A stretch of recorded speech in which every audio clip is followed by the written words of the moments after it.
2015. We'd like to welcome all of our citizens and staff to our proceedings. At this time, joining us will be the Reverend Don Hanna, the pastor of St. James United Methodist Church, to lead us in our invocation, followed by the Pledge of Allegiance, Commissioner Chip Lible. Let's all stand together. Let us pray. Dear God, I thank you for our county and its communities. Lord, I pray your blessings this day upon the leadership of our county commission. Thank you, Lord, for the service of all those involved. Lead and guide them. Give them wisdom, I pray. Lord, give discernment to those who speak. I pray that your will might be done in this and in all things. I give you thanks. In Christ's name, amen. Amen. Sir, please place the flag. I Pledge allegiance to the flag of the United States of America and to the republic for which it stands, one nation, under God, indivisible, with liberty and justice for all. Thank you. Please be seated.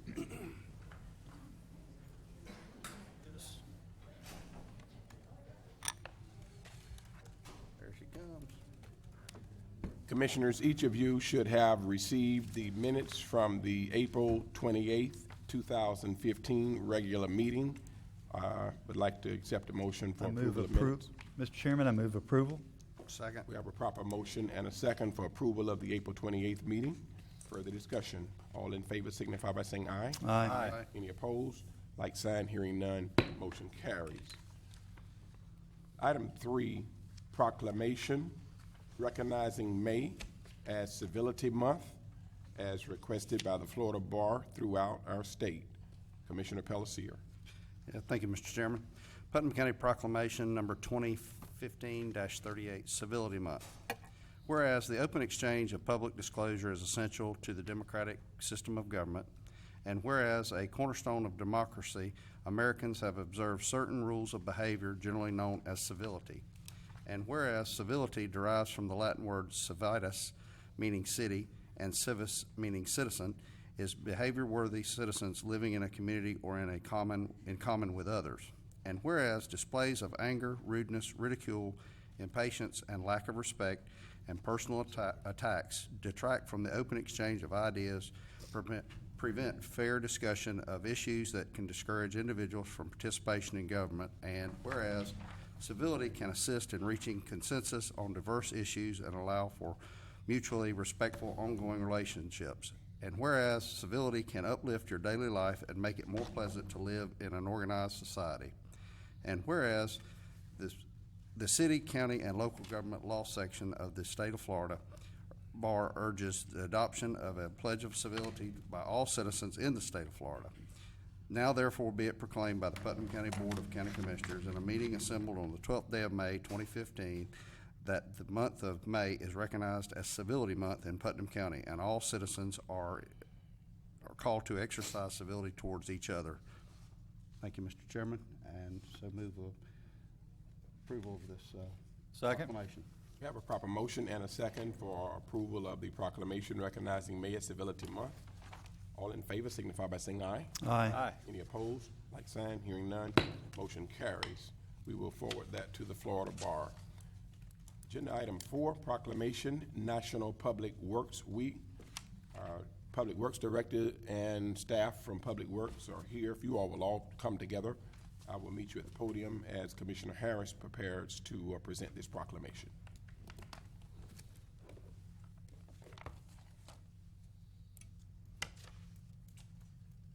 National Public Works Week. Whereas public works infrastructure, facilities, and services are important to the health, safety, and well-being of the people of Putnam County, and whereas such facilities and services could not be provided without the dedicated efforts of public works professionals, engineers, managers, and employees from the local government and private sector who are responsible for and must plan, build, operate, and maintain the transportation, water supply, water treatment, and solid waste systems, public buildings, and other structures and facilities essential to serve our citizens. Whereas the quality and effectiveness of these facilities are well as their planning, design, and construction are dependent upon the efforts and skill of public works officials. Whereas the 55th Annual National Public Works Week is an opportunity for citizens, civic leaders, and children in our state to gain knowledge and understanding of the importance of public works and public works programs in the respective communities. Now, therefore, it is hereby proclaimed by the Putnam County Board of Commissioners that the week of May 17th through the 23rd, 2015 is recognized as National Public Works Week in Putnam County, Florida. Mr. Chair, I make a motion that we adopt this proclamation. Proper motion by Commissioner Harris, Second. second by Commissioner Harvey. Further discussion? All in favor signify by saying aye. Aye. Any opposed? Like sign, hearing none. Congratulations and thank you all for what you do each week. Thank you.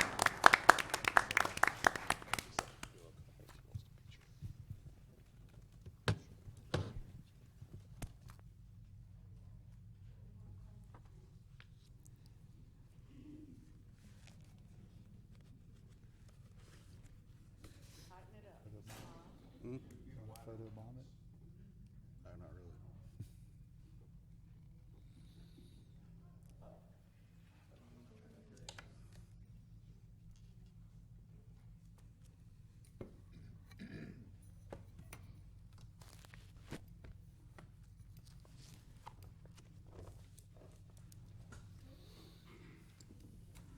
We do appreciate the Public Works Department, and as we continue to enhance what we do, week in and week out, we certainly have come a long way. Thank you so much.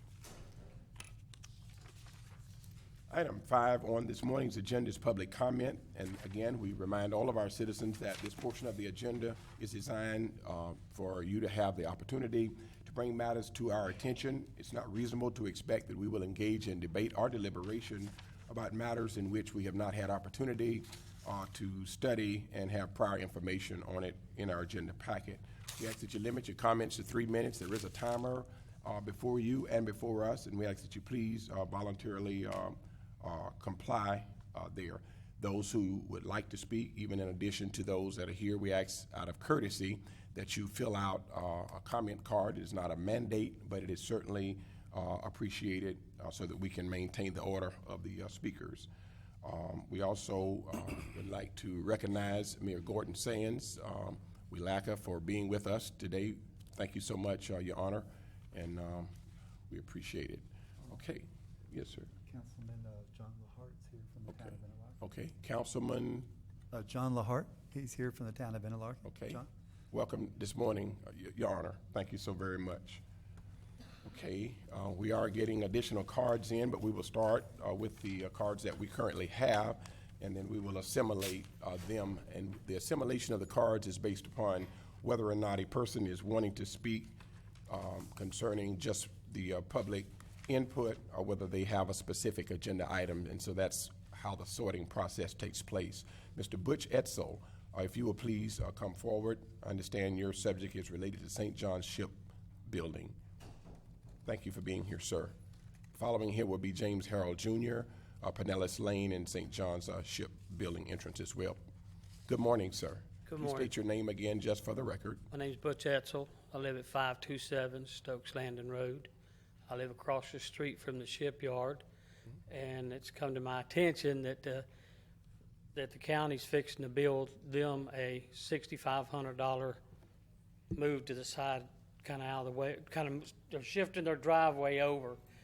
And it's come to my attention that it's public money, it's our tax money that's building them a driveway. And Mr. Palacier came down there with me and son, he met the other day down, and I was standing there listening to everything that was going on, because like I say, I live across the street from the shipyard. And I do want this county commission board to know that I've been down here before about the shipyard. I didn't agree with it back then. I still don't agree with it. I'm not trying to get off track here. They shoot assault rifles over there, and it's like shooting an assault rifle in my front yard, and it's nothing illegal. They can do that. But back on the agenda about the driveway. 2010, a person living down Pinellas Road took a miniature traco. He dug my driveway out of my piece of property next door to me. I have no driveway to that property.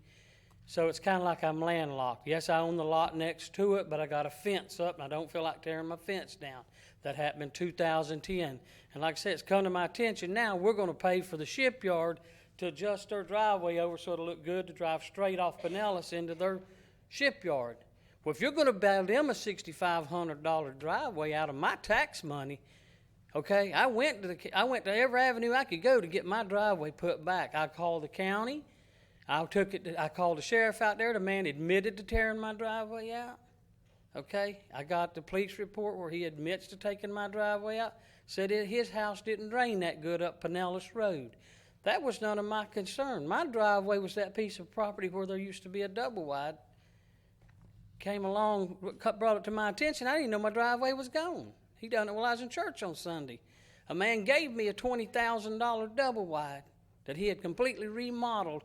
In 2010, the economy went south, as we all know. Okay, I lost my job. Okay, so I didn't have the money to file a lawsuit, but a man gave me a double wide. He said, all you got to do is pay my men to set it up. That would have made me a better home to live in, a much better home. My wife brings it to my attention. She says they can't put that double wide over there. I said, oh, yes, they can. There was a double wide there. I'll get the septic passed and everything. She said, there's no driveway. So I lost a $20,000 home. I got a hold of the county. I got a hold of the state's attorney. I got a hold of everybody I thought within my feeble mind I should get a hold of to go through the chain of command, so to speak. Nobody would do nothing for me. They said it was not done maliciously, so he committed no crime. Over $4,900 put my driveway, and I'm unemployed. I didn't have it. I still don't have it. I still don't have a driveway. I'm entitled to some of the public funds of building me a driveway. Thank you. Thank you, Mr. Edsel. We certainly can shed additional light on your concern as it relates to the entrance of St. John's Shipbuilding. If you have the time and you maintain the interest there, you certainly have mentioned multiple issues when you came up here concerning your driveway and this driveway area. In this process of this road building, out of the need for additional public right-of-way and things of that nature, there was a shifting as a part of that project. But if you do need the attention given to your concerns, we certainly can set up a time so that you can meet with everybody that can help you fully understand the process. There is nothing that transpired in this project that was not properly vetted, and that it does not, it meet 100% the intent of the law as well as the economic development for that area. So thank you. I beg your pardon? No, sir. I want you to set up the time. We will meet. Okay, well, if that's the way you feel, then you don't need to. Okay, well, thank you for your opinion on that as well, but we do disagree on that. Mr. Harrell, your next speaker, sir.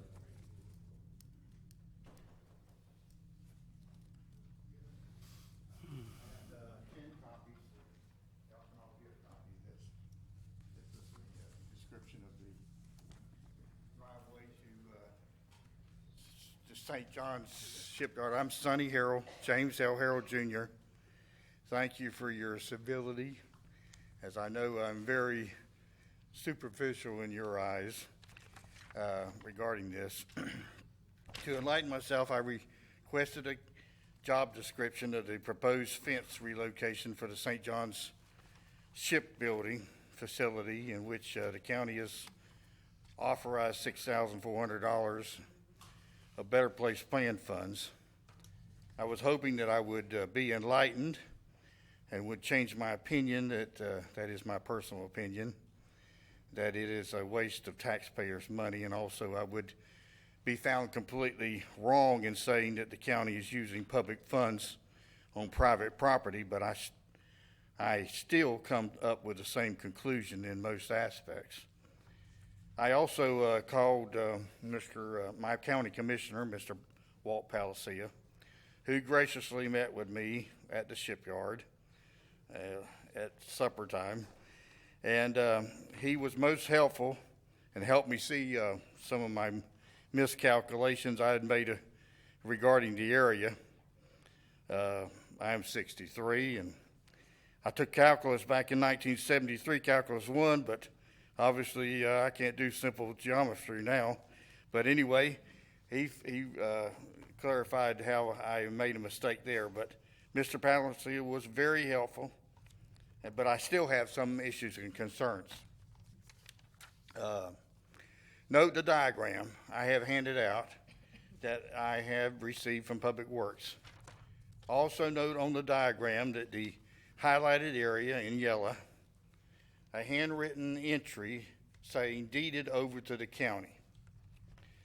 I am a little confused, as I went first to the property appraiser's office and then to the courthouse recording office unit, and I was told that there was no transaction had been recorded. So I have a question of whether this is county property or not, if the deed has not been recorded. Also on this instant diagram, there is a handwritten entry that says relocation gate, relocated gate. Well, I looked at the property along with Mr. Palacia, and I do not see by my limited ability, as I am very superficial, as you say, any difference in this survey and where the existing fence and gate are now. And it doesn't show any difference on there. This makes me wonder if a new fence is going to be erected at the same place, which gives more evidence to my personal opinion that this is a waste of taxpayers' money. Another issue comes to my mind also. First, if the fence is relocated, if it is relocated, will not the county be working on some portion of private property when they tear down the old fence and move it to the new fence? Either when they are tearing it down or either putting it in the new place. If you just own this little piece of property and you're moving it somewhere, you're going to either be on private property sometime or another. Like y'all have pointed out to me, I am very superficial, and I thank God that I am.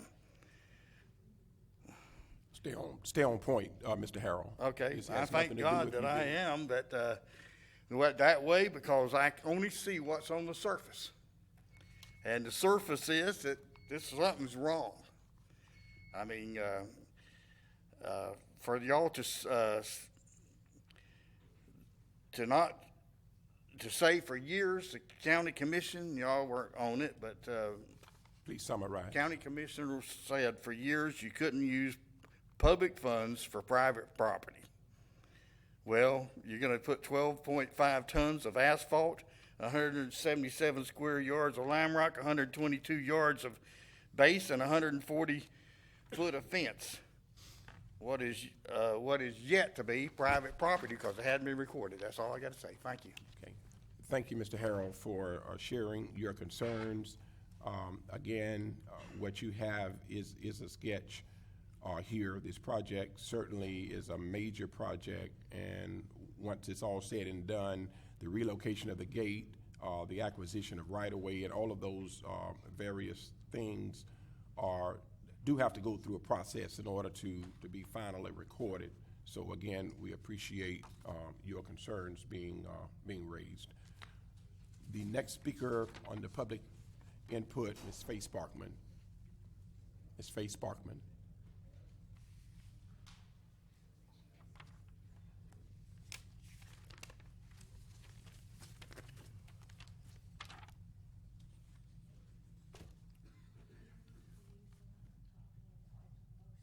Okay, thank you. I'll pass it around. Thank you so much. Good morning. Good morning. I gave you a picture today of the front and back. It was Fire Station 4 in Interlock, and they had an appreciation dinner on Saturday night at 5 o'clock for all of our volunteer firefighters. And so we took some pictures. And on the back, you'll see the one man where the chief is talking right next to the cake.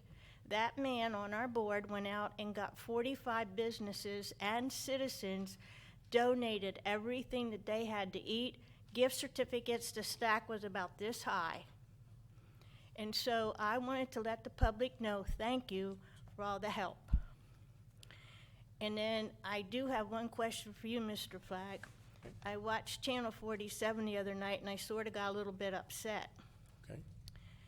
Is there any public record that tells what's actually in the water of the city that we go, when we leave here, we go out to eat or drink? Is there any public record tells us what's in that water? Yes, ma'am.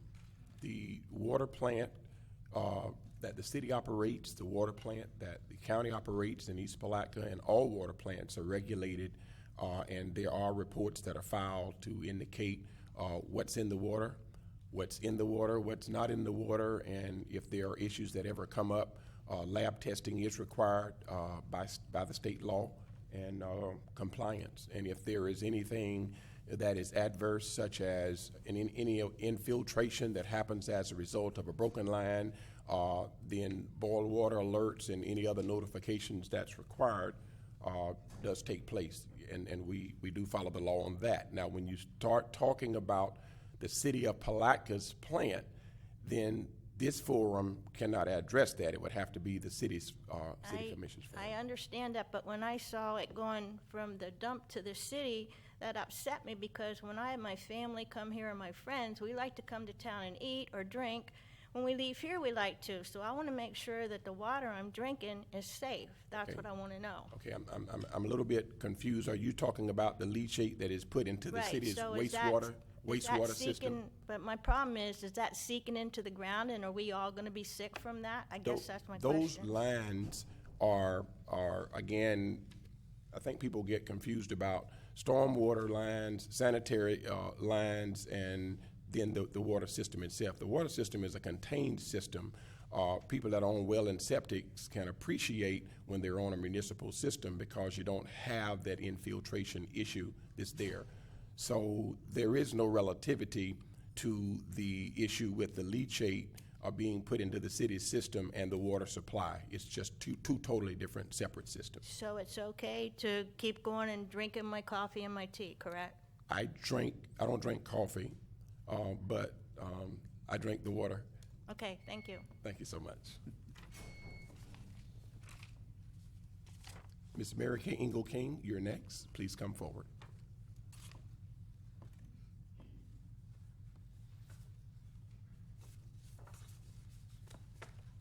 Good morning. I have to do this a little bit. The lights are a little bright on my eyes these days. Thank you for allowing me to come and speak to you. Put the mic closer to you, Oh, please. sorry about that. Can you hear me now? Yes, ma'am, we can. All right. Houston, we've contacted. All right. I'm here today regarding, is there a way that I could ask Mr. Jakovovich a question? It's Should- regarding culverts. Okay, if you would do that at his office when. I've been trying to get in touch with Mr. Okay, I'm Jakovovich. sure- He's very, very busy. Okay, well, he'll make time before he leave today. If you have issues to bring before us, please, ma'am, keep talking. But if it's for I him. will keep talking then if I Okay. can't ask him the Well, question. you can ask him when you finish, but you're taking up an entire community's time to ask him a personal question. Well, just kind of chalk it up to the time I didn't get a couple of weeks ago. Okay, Ms. Ingle King, All I right, don't mean any this is- harm. this is- Please this- address this commission. That's all I'm asking. I'm trying to. Okay, I'm thanks. trying to right now. Okay.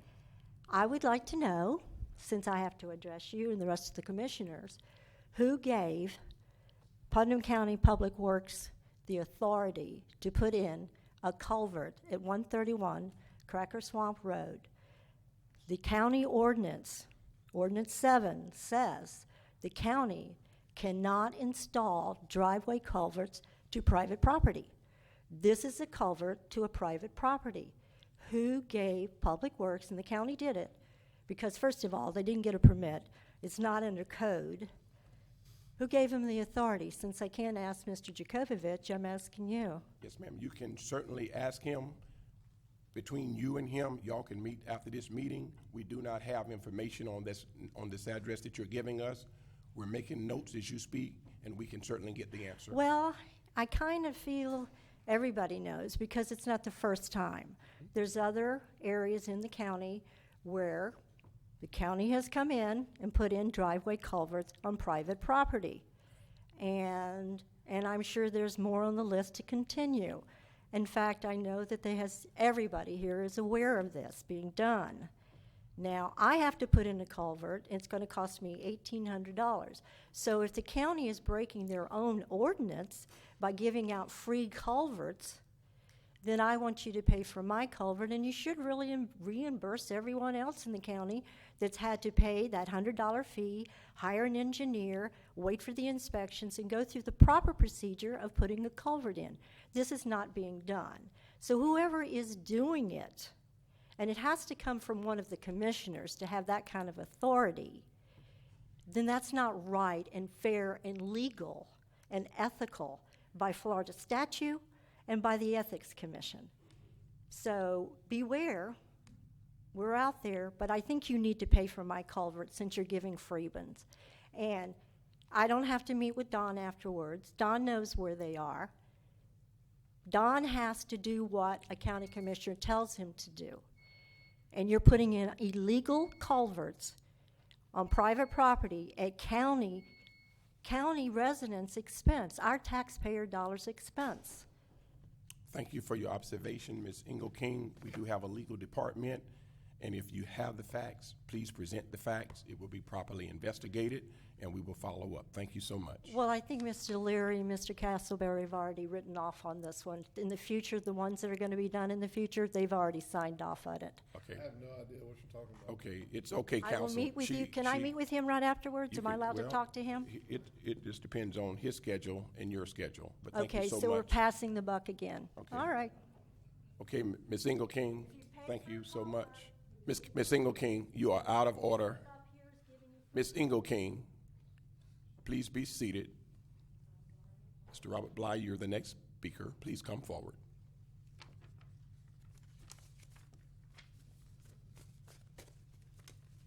Good morning, sir. Good morning. Robert Bly, 116 Sand Lake Drive, Pomona Park, Florida.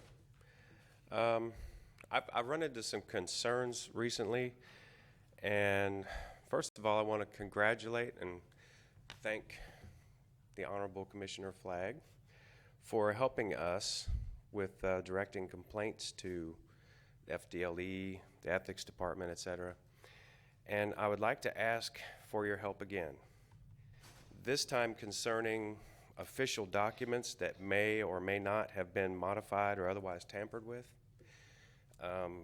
If you wouldn't mind, could you tell me what the best method for reporting that would be?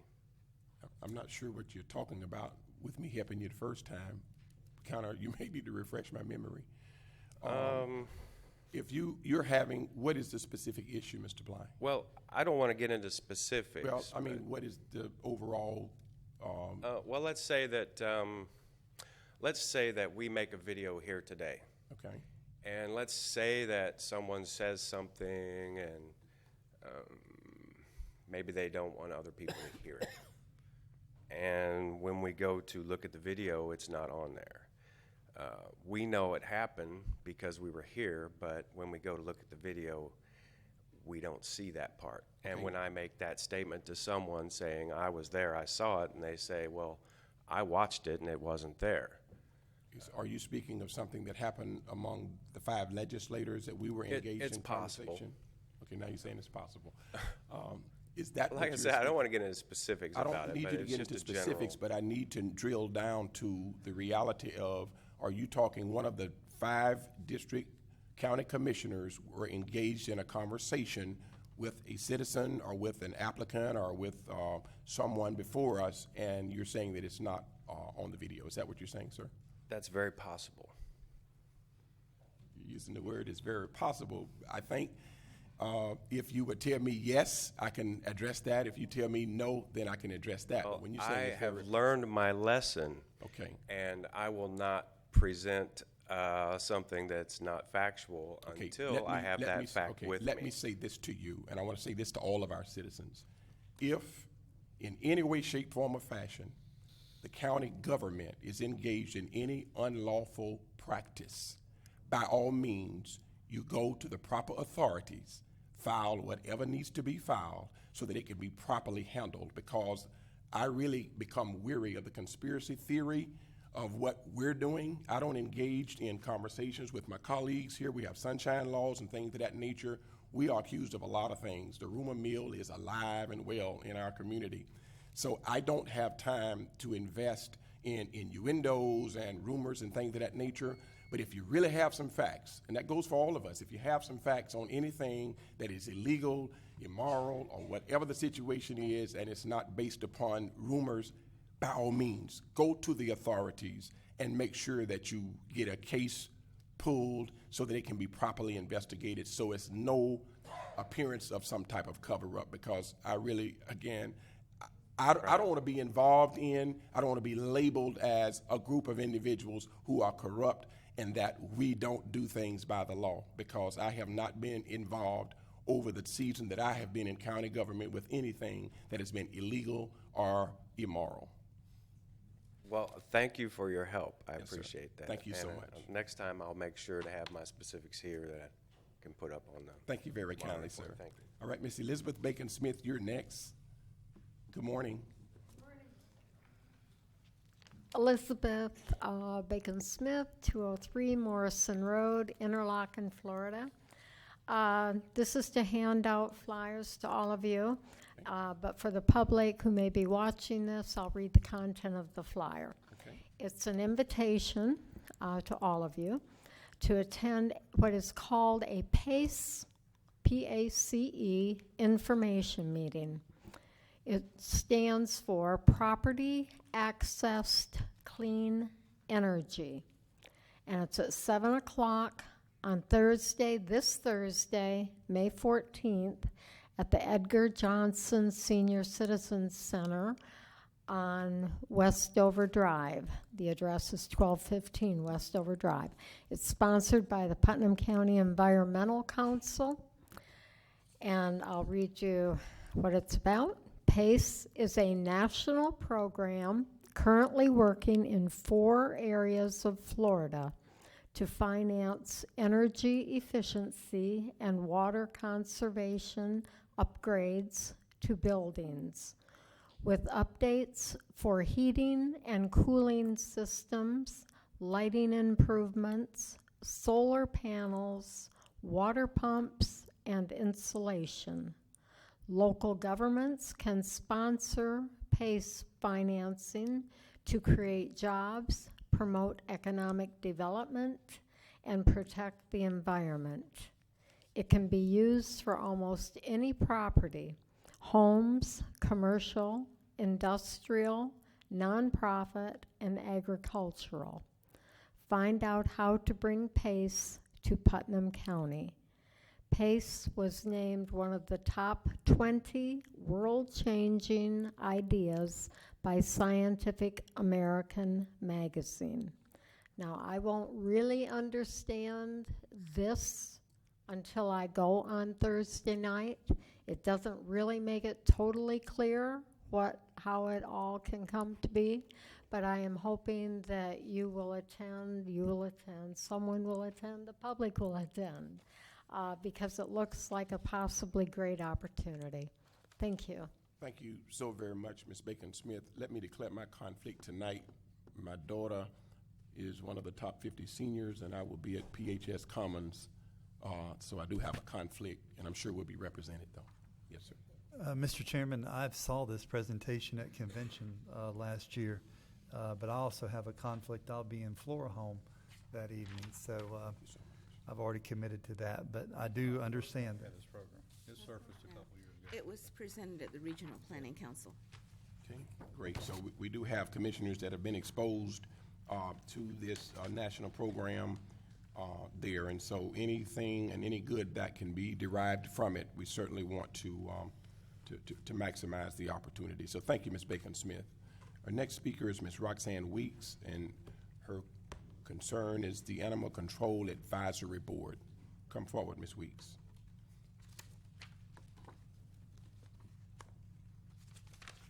Good morning. My name is Roxana Regan Weeks. I reside at 205 Nellie Street, Palatka.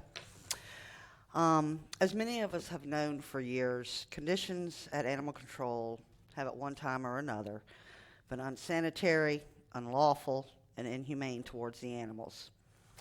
Disease has resulted in mass kills. Kennels are filthy and lack proper disinfecting. Staff appears to be burned out. And despite all the media attention, promises, and publicity releases to polish that tarnished image, little changed in 3 years since national attention was brought in February 2012, until just recently.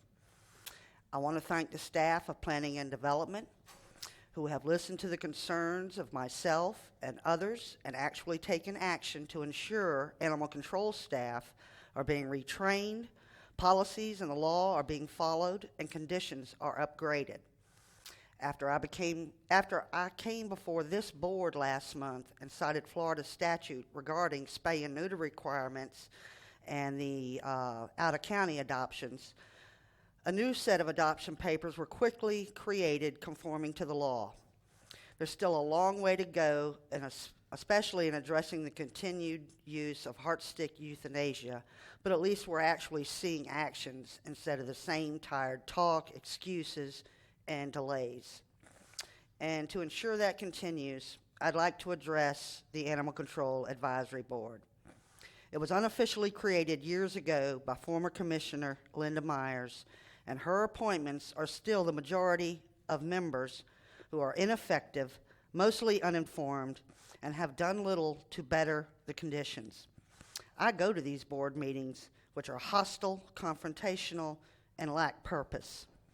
Commissioner Lible has, for the most part, been the chairman and liaison of that board, and I would now ask this board that he step down, the informal board be disbanded, and this commission officially create an animal advisory board with at least 5 members appointed by the municipalities with set terms and a new chairman to be determined.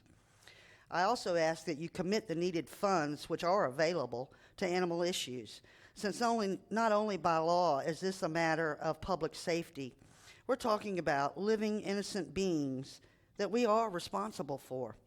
We have to take responsibility for this. And these smoke screens, the continued talk, the excuses, it's not acceptable anymore. It's been 3 years. And like I said, I again thank Planning and Development. I hope to continue working with them, and I would like to see funds committed by this commission. Thank you. Thank you very kindly, Ms. Weeks. We also compliment and commend our planning leadership and the team that we all know that the department is in transition, and we do see the improvements, but thank you for sharing your opinion.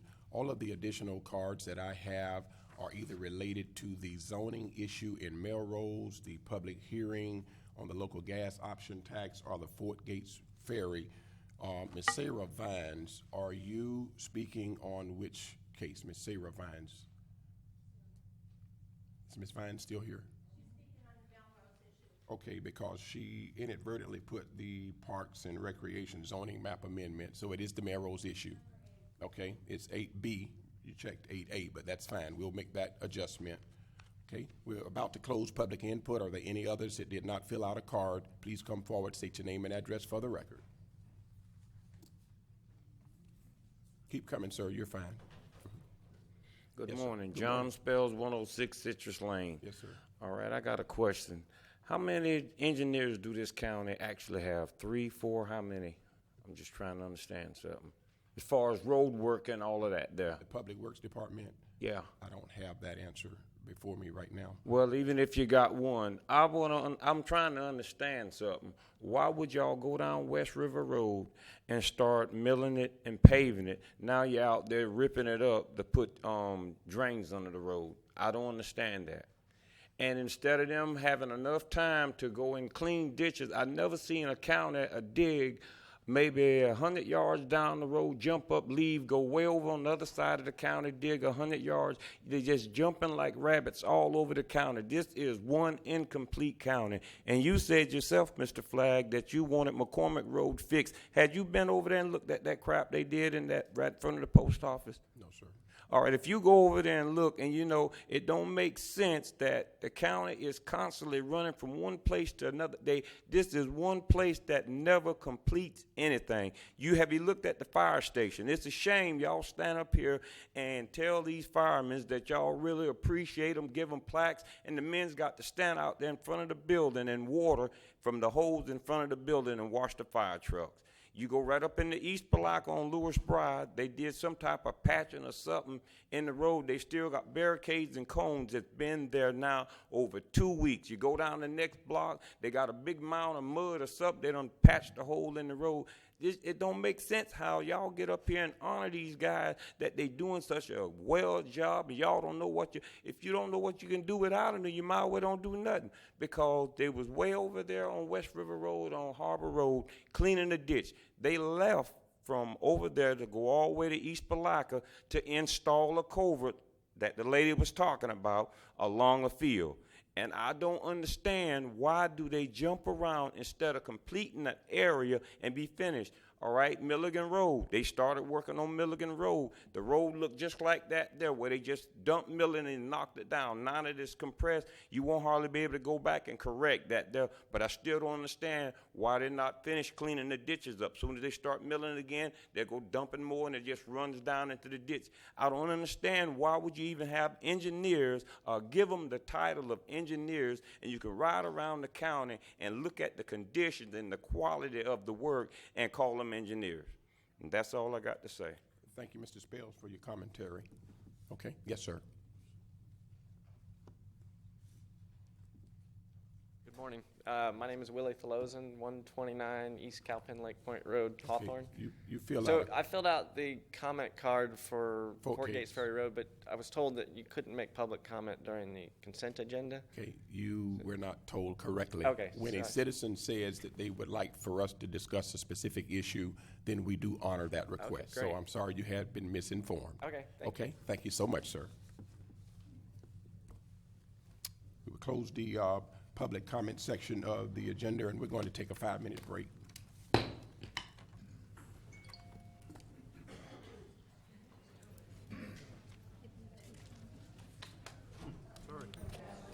Okay. Calling the commission meeting back in session. Thank you for the privilege of having a short recess. This time we will move to the consent agenda for discussion purposes. Commissioners, item E under 6, we will pull for discussion. Are there any other items to be pulled for discussion purposes? I have none, sir. I have none. I have none. I was going to pull item E. I'm glad you did that. Thank you. All right, thank you very kindly. At this time, I'd like for our Public Works Director to please come give an overview on the FDOT SCOP agreement for reconstruction of Fort Gates Road and from State Road 19 to Mount Royal, and the just give us an overview, and then we will go from there. We have several citizens, and I'm sure some commissioner input as well.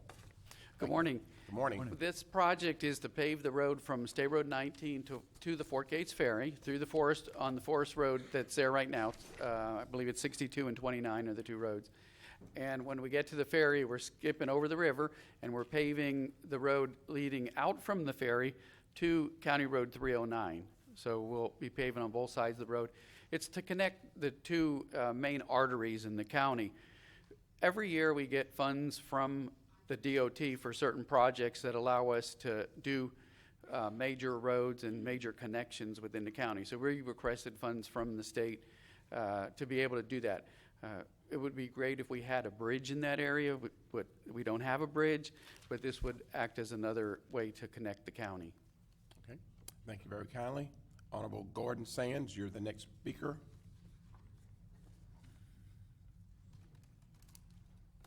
Good morning, sir. Gordon Sands, 2 Mill Street, Willaca, Florida. And I think this is an item that I just had to say something about, and I thank Nancy for pulling it and all. But I think all of you know, and many before, my feelings, this is one of my pet before I pass on, I want to see that road paved. I want to see that road paved in the next few years. I don't know how many times we have gone and fought for that road, the commission has, and work's been done on the ferry headers and all that, but still anybody that hasn't ridden realizes that we have not any manner of meeting the potential that is paved. Tourism is one of our major desires in this county now. And Nancy, you know, Blue Ways, that is a crown, this will be a crown to Blue Ways. No longer will you see gold wings and Harleys laying on their side there trying to go down a ferry road that they've never seen before. There's nostalgia, there's history, there's so much there. But it will really set South Putnam apart on tourism. You realize the traffic that will flow through there? It'll be wonderful for Willaca. This is what we're looking for. It fits everything. I don't know how anybody can argue about it. I'm sure someone will. But it'll be a blessing to the county, to tourism, to everyone involved. It'll far surpass even bicycle trails. Thank you so much. Please vote. Thank you so much. Mr. Earl Ballinger, you're next.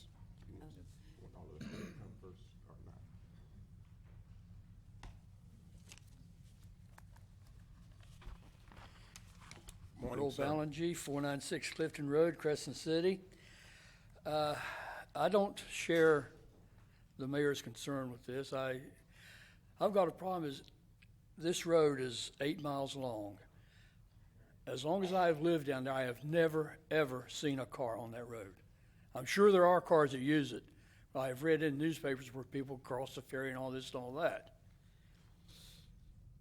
What criteria is used to pick this road over other roads in Putnam County that needs paving? You know, they're weighted, and I don't know exactly how. Did someone take a traffic study on this road to find out how much traffic is on it?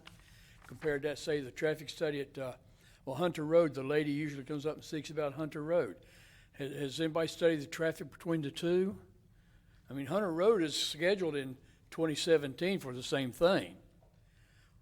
What put this one in front of Hunter Road? I don't know. I would like to know that. Okay, we're going to have some commission discussion on your question and the others as they come. I want to get all of our citizens to state their position on this, and then when the commissioners deliberate, they will certainly be addressing your concern on that. Thank you. Thank you so much. Willie DeLucin.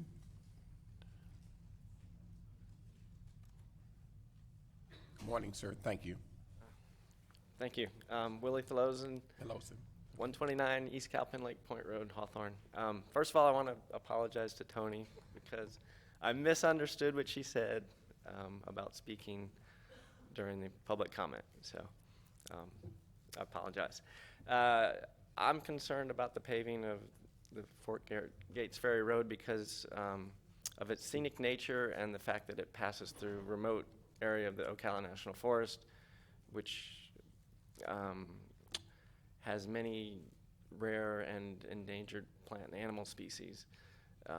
So I think, you know, ideally the road wouldn't be paved. If it does get paved, I would hope that the scenic nature and the importance of protecting the wildlife species would be considered in the planning of it. You know, somehow just considerably more traffic, and I imagine once the road is paved, there'll be a bridge coming next and increase traffic even more. So, you know, the amount of mortality to these species that are protected within the forest now would increase greatly.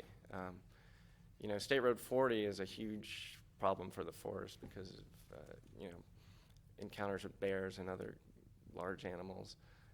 In this area, there's small animals too, amphibians, snakes, that need protection. So if that road is paved, please consider keeping the scenic nature intact and the considerations of protecting the rare wildlife species, because truly, you know, they don't exist anywhere else. That's their little island. So Your habitat. Thank you. Yes, sir. Thank you so much for your comments, sir. Mr. Richard Franz.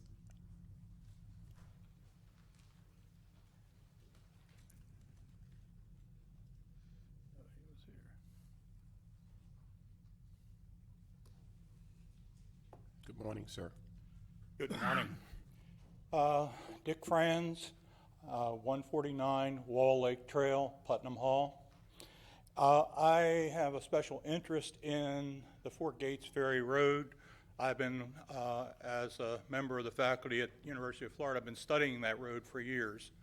And first of all, I think paving the road is a mistake, and there are a bunch of different reasons for that. For example, I studied road mortality on Paynes Prairie, and during the 5 years I studied that, 13,500 snakes were killed on that road. And the walls that are there now were generated because of that study. I've also been looking at the Ocala National Forest similarly. Some ideas. Wildlife mortality is one of them. Unwanted runoff. There are several wetlands that occur along that road. In fact, there is a sinkhole pond that sits right at the edge of that road at the mile marker 2.9. That pond is a breeding site for at least 3 endangered amphibians. What do we do with the runoff from the asphalt? There is going to be a lot more noise with cars moving up and down that road.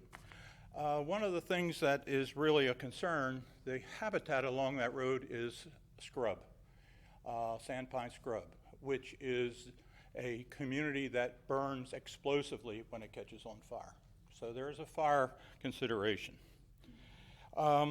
This also cuts, as Willie was saying, into the wildness of the community. And I look at this, the road as well as the ferry, as a rural treasure. And I would hate to see it developed. Now, I talked to Don yesterday about my concerns. I don't want it to be something that is done. I want something, I'd like to have an opportunity to continue with dialogue concerning the construction of the paving of that road. And I'm available for folks if you have specific questions about the distribution of wildlife. There are about 8 species of animals on that road that I've documented that are endangered or protected species one way or another, either by state or feds. So anyway, thank you. Thank you so much for your commentary. Any other citizens wanting to speak on this particular subject?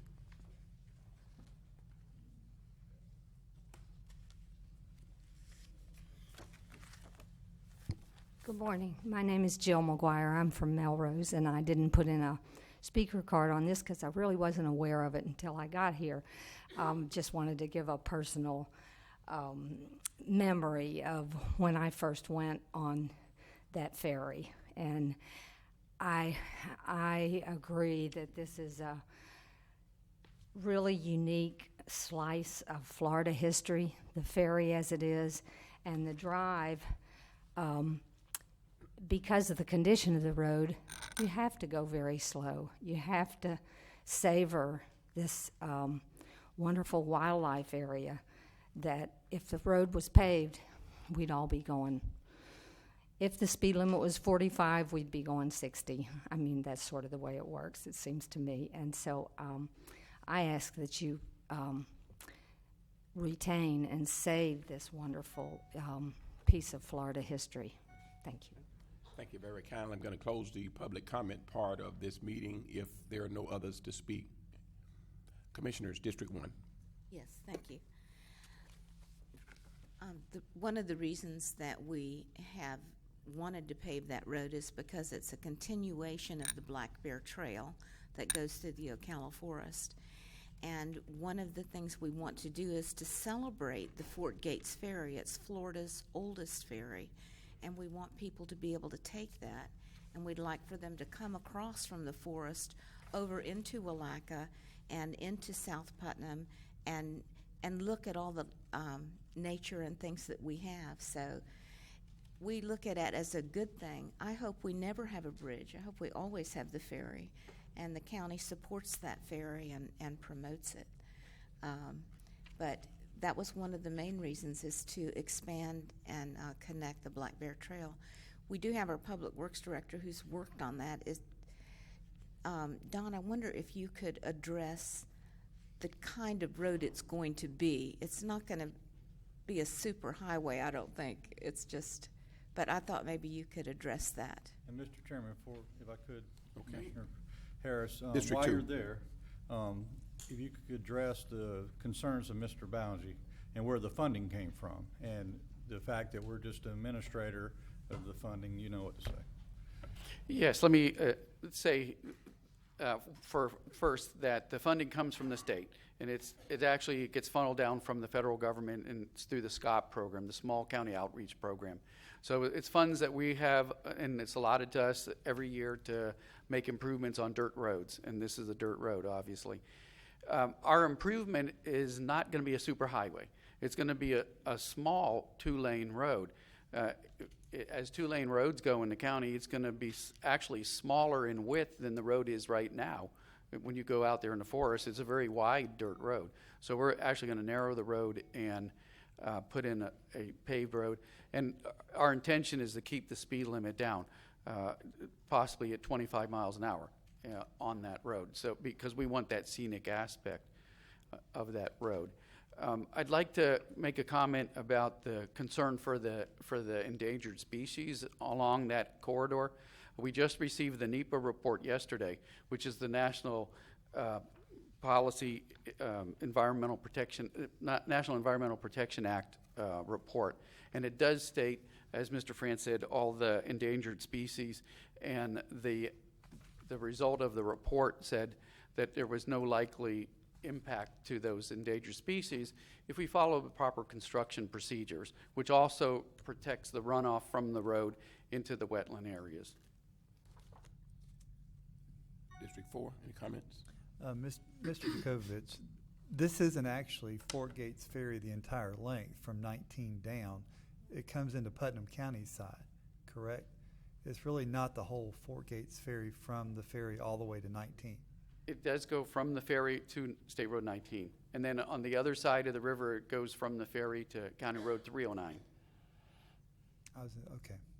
I think to clear up what you're asking, it doesn't come from Salt Springs. Right. No. See, that's what I'm talking about. No, it's that's Marion it's County. a Putnam County road. Right, so it's going to come down Fort Gates and then come up Forest Road to hit 19. Right. Okay. There'll still be quite a bit of dirt road left from where it diverts to the west going towards 19, that it will continue south. Right. On towards Salt Springs will be dirt from that point on. Okay. District 5, anything else? No, I'm good. Thank you, Don. Okay, thank you very kindly. Item 6A, list of committee minutes, recommendations distributed to become part of the record. 6B, list of correspondence distributed to become part of the record. 6C, emergency services, synergy construction contract extension to June 15, 2015. Judy Rawson building remodel project at the fairgrounds. Item 6D, administration declare surplus, authorize solicitation of sealed bids for 108 Carroll Drive in Larkin. 6E, Public Works, FDOT SCOP agreement for reconstruction of Fort Gates Road, $2,250,000 from State Road 19 to Mount Royal. G, General Services, list of surplus inventory. What is the pleasure of the commission? Mr. Chairman, I move approval of the consent agenda. Second. Proper motion and a second. Further discussion? All in favor signify by saying aye. Aye. Any opposed? Hearing none, motion carries. Item 7 on the agenda is a time certain, 9:20 or thereafter, and certainly we are thereafter on several issues this morning. Public hearing, Scott Modisette, Summit Professional Services. First public hearing of 2 that's required for the federal fiscal year 2014. Small Cities Community Development Block Grant, AKA CDBG, application, selection of grant categories and authorization to prepare applications to the DEO, and this is a public hearing. Good morning, and thank you for being here, sir. Good morning, members of the commission. I'm Scott Modisette with Summit Professional Services. Thank you for having me. I'm here today to conduct the first public hearing that's required for the county to apply for a 2014 fiscal year community development block grant. There are 2 public hearings that are required for the county to apply. The purpose of this hearing, I'm going to go over the different grant categories and allow public comment on needs that the county might have. And I'd also like the commission to select which categories to pursue. We've done these community development block grants for a number of years with the county. The Community Development Block Grant Program, or CDBG, is a federal program through HUD. Some larger communities receive a direct allocation from the federal government. Putnam County has the ability to apply through the state-administered Community Development Block Grant Program. The state receives around $28 to $35 million each year, which is allocated through a competitive grant process. The applications will be due June 22nd of this year. There are 3 national objectives that the program has to meet. The first being that the project benefit low and moderate income persons. The second being prevention or elimination of slum or blight, or the third being urgent community development needs. The state generally requires that the projects benefit low and moderate income persons. Just in this year, they have allocated some funds for elimination of slum and blight under one of the categories that I'm going to go over. But generally, with the projects we look at for the county are going to benefit low and moderate income households. You have the ability to apply for 2 different grants during the cycle. One would be under the regular category cycle, and that's a $750,000 grant. And then you also have the ability to apply for an economic development category grant. Under the regular category grants, you are eligible for 2 different types of projects. The first one would be a housing rehabilitation program, which we've done in the past. We just completed one about a year ago. That program would allow the county to assist homeowners, it's owner-occupied homes, with physical improvements to the home to bring them up to code to address health, safety, or code issues. Anyone that applies for that grant who would receive assistance would have to be low and moderate income persons. We typically look at doing, with the grant awards you would get, probably around 10 to 12 homes. And as I mentioned, you've had success with that application in the past, and we've implemented that several times. The other category you have the ability to apply for is the Neighborhood Revitalization Program. That would provide infrastructure improvements. It could be water, sewer, road paving, stormwater, any type of public infrastructure, with the caveat being that it would have to be in a designated low-income neighborhood. Typically, as your grant consultant, what we do in assessing the competitive nature of the applications is look at your score, whether you have matching funds. When you apply, you have to select either housing rehabilitation or neighborhood revitalization. You can't apply for either or.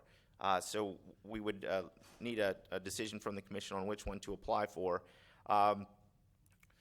Typically, you have scored better in the housing rehabilitation program. We're able to couple your SHIP funding that's allocated along with the CDBG, which allows you to receive additional points with leverage. The neighborhood revitalization program, we would really need a concentrated, dense neighborhood of low-income persons. We establish the income requirement by going out and actually doing household income surveys in the area. So I'll be asking today for the commission to select one or the other under the regular category grants. I met with your Citizen Advisory Task Force last night for your Community Development Block Grant. They did endorse a housing rehabilitation grant. There was some discussion on paving throughout the county, particularly on San Mateo, Fern Street, and Woods Road. Some of our discussions involved there's a cost benefit associated with the grant, and I'll have to look geographically what houses are in this area, but I don't know that the cost of paving some of the roads that were involved, it sounded like there were maybe only 2 or 3 homes, and it would be a lot of money expended, and that would really lower your score under that category. So if you spend a lot of money, there's a certain number of homes that we have to serve, but I could continue to look at that, but I wanted to convey the comments from the CATF as we discussed last night. Under the, there is a commercial revitalization category as well. City of Palatka has gotten that several times. I think they are implementing one now. A lot of the riverfront work that you've seen has been done through that. That category requires that the service area or the community be at least 51% low to moderate income, which the City of Palatka meets. The county itself does not meet that, so you're not really eligible to apply for that. So really you're looking at whether you want to do housing rehabilitation or neighborhood revitalization. You're also very fortunate under this category, the economic development category in this cycle. In the past, you have not had I think you did one a little while ago that recently closed out. But the economic development category provides physical public infrastructure improvements for a business. If they want to locate here, it will require job creation, commitment from the business, so it's kind of a public-private partnership. It doesn't pay for private site development. Everything has to be publicly owned, so it'd be a water line, sewer line. We've done electric distribution lines, turn lanes, any type of public infrastructure that the business would require. It can be an existing business, and you're currently in a position where you have an existing business that is interested in partnering with the county to expand and create jobs under this category. So we're still working with the business, and we're also talking with an engineering firm to develop some cost estimates on that. But you're in a position to apply as well for the economic development category. Typically in the past, you've been limited at $750,000 for this grant. They've raised that to $1.5 million, depending on the infrastructure needs of the business and also the jobs that would be required. So we're going to continue to work with the engineer and the business. It sounds like the business does have enough jobs that if it necessitated more than $750,000, it would be a justifiable grant request over the $750,000. That, as I mentioned, this is a public-private partnership. The business they're going to sign a commitment letter as part of the application process to create the required number of jobs.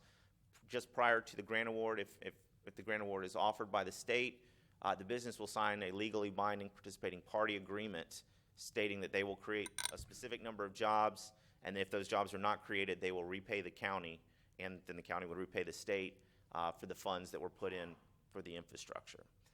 So I'm here today to accept public comment on the categories and also to ask the commission to select which category you'd like to pursue under the regular category, and also to ask for your permission to continue to proceed with the economic development category. I will, depending on your selection today, we'll begin developing an application. We will conduct another CATF meeting, Citizen Advisory Task Force meeting, and I'll be back before the commission with a firm application with more specifics once those selections have been made. Thank you. Thank you very kindly. This is a public hearing. Do we have any citizens here that would like to chime in on what you have heard?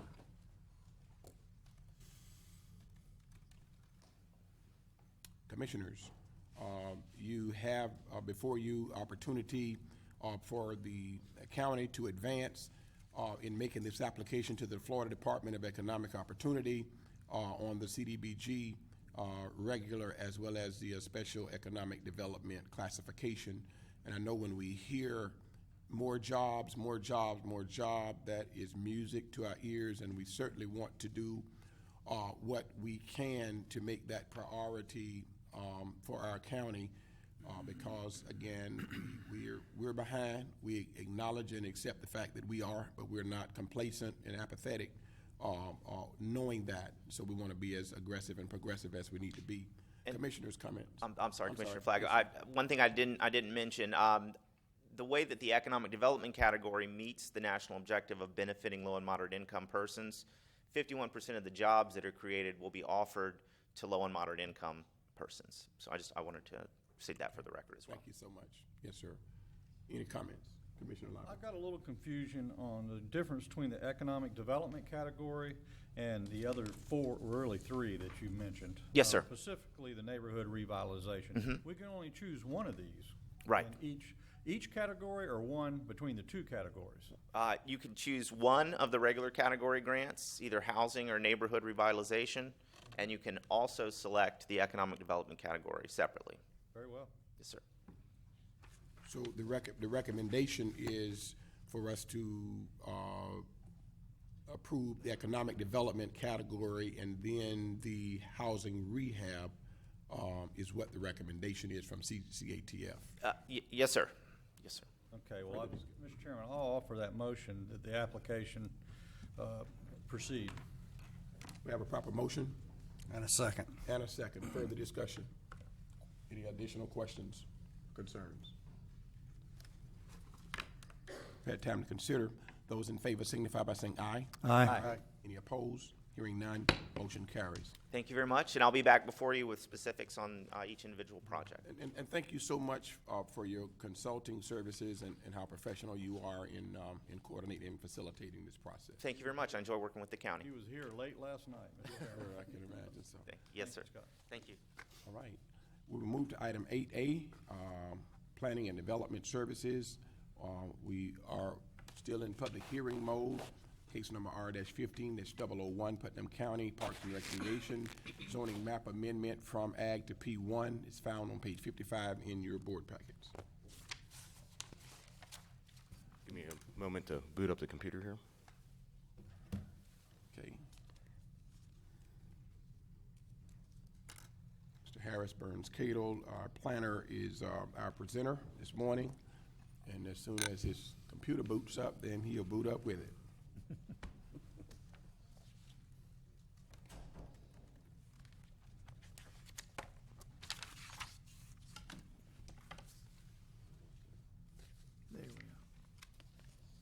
Okay.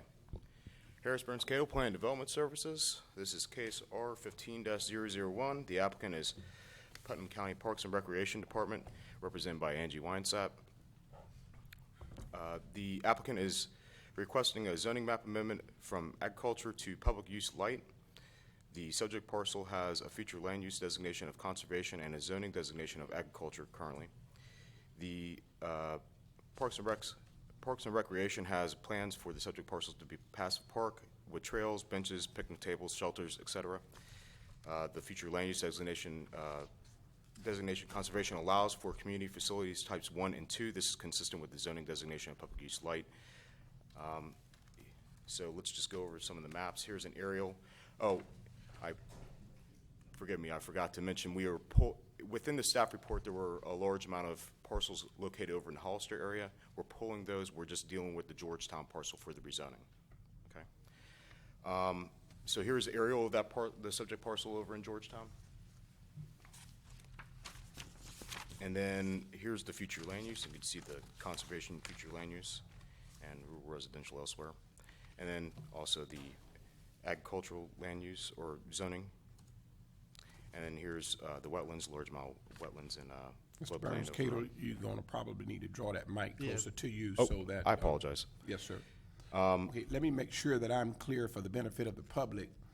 You're speaking on 1431 County Road 309, Georgetown, Florida, just that one parcel and not the other parcels that are listed in 9 Mile Swamp? Correct. Am I correct? Correct. The ones over in 9 Mile Swamp have been pulled from the rezoning application. Okay. All right, sir. You may continue. Okay. And then you can see the a large amount of floodplain and wetlands over on the shore of the St. Johns. So in closing, the staff recommends approval of the request to rezone the subject parcel from Ag to P1. The public use light designation is consistent with the conservation future land use designation of the comprehensive plan. This rezoning permits Putnam County Parks and Recreation to pursue plans to provide park amenities on the subject parcel. I have a question. What's the acreage on this site? Because we had a total acreage in our packet of 909 plus or minus acres because you had it all combined. Correct. This one's roughly around 20 acres. Okay. Commissioner Harris. Okay, thank you. I guess the only problem that I wanted to clarify, it says that you're changing this so that the parcel will become a passive park with trails. I want to be sure that passive would not limit us having a boat launch and docks. Well, within the zoning designation, that would be allowed. Okay. I use passive park to iterate the plans that I've seen from the management plan that was presented, which the Parks and Recs director will be able to espouse. But Ms. Angie, will you come and elaborate on that, please?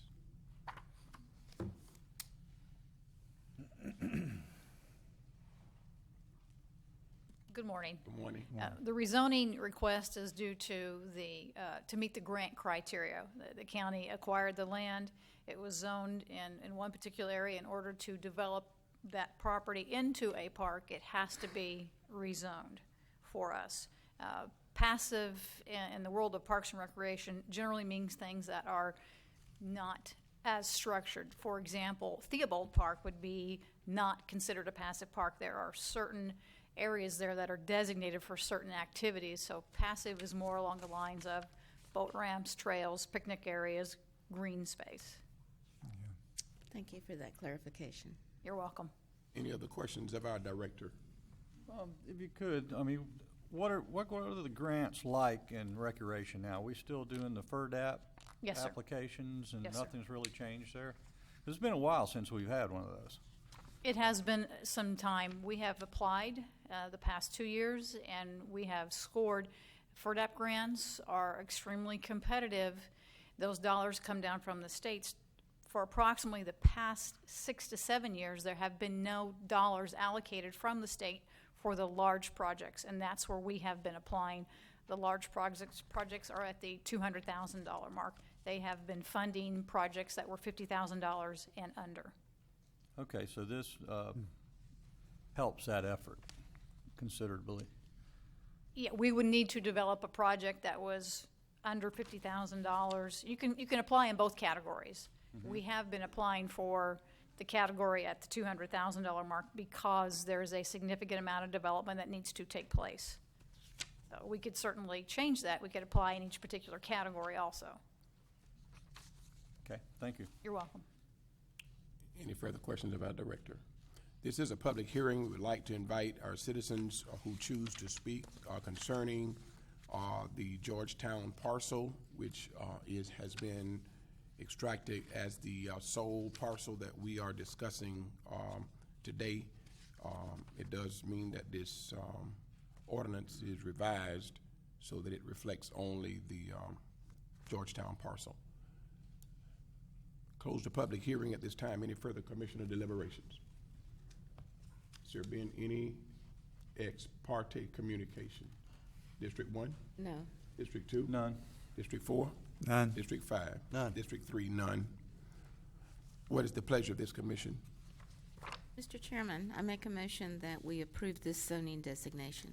Second. We have a proper motion and a second that the zoning map amendment is authorized and approved for the Georgetown parcel. Further discussion? Had time to consider? District 1? Yes. District 2? Yes. District 3? Yes. District 4? Yes. District 5? Yes. Unanimous. Thank you very kindly. Really do appreciate it. Okay, item 10B is case number R-15002, Christopher Chiappini, zoning map amendment from C2 and R1A to C2. Let me just give us an overview of what type of hearing that we are engaging in. This is a quasi-judicial hearing. We do have certain protocols and procedures that we must follow as a board. There a need to be able to distinguish those who are considered interested parties that will be presenting on behalf of both the applicant as well as those who may be contiguous and directly affected. So in other words, the interested party, far interested party that is against, you certainly will have a prioritized order. We will also have public input in this process.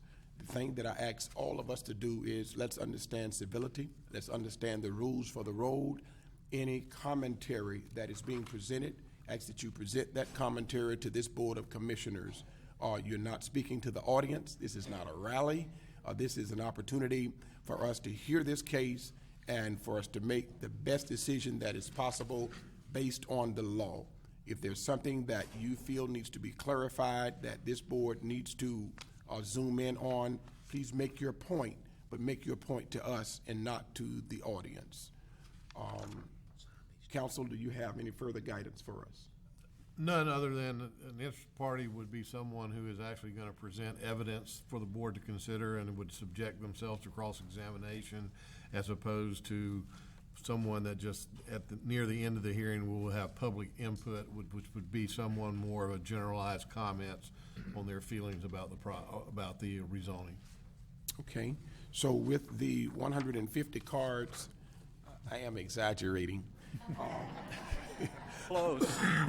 Not much. With the number of cards, I have no way of distinguishing who's interested party for, interested party against.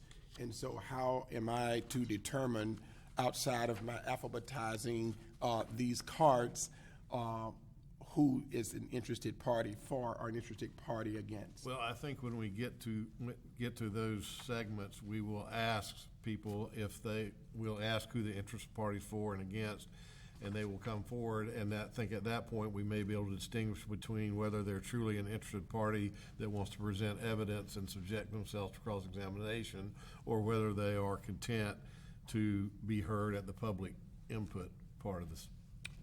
Thank you, counsel, for your wise advice. We certainly, again, we feel the presence of the residents and the cards for you to be a part of the process. We're certainly appreciative of the fact that our citizens who do understand to the best of their abilities the process that we're having to go through. Thank you for your patience, and we're going to do our very best to be attentive, but we will also be abiding by the law in this, and we will certainly be leaning on our legal counsel. We'll be hearing, I'm sure, for some other counselors here as it relates to that.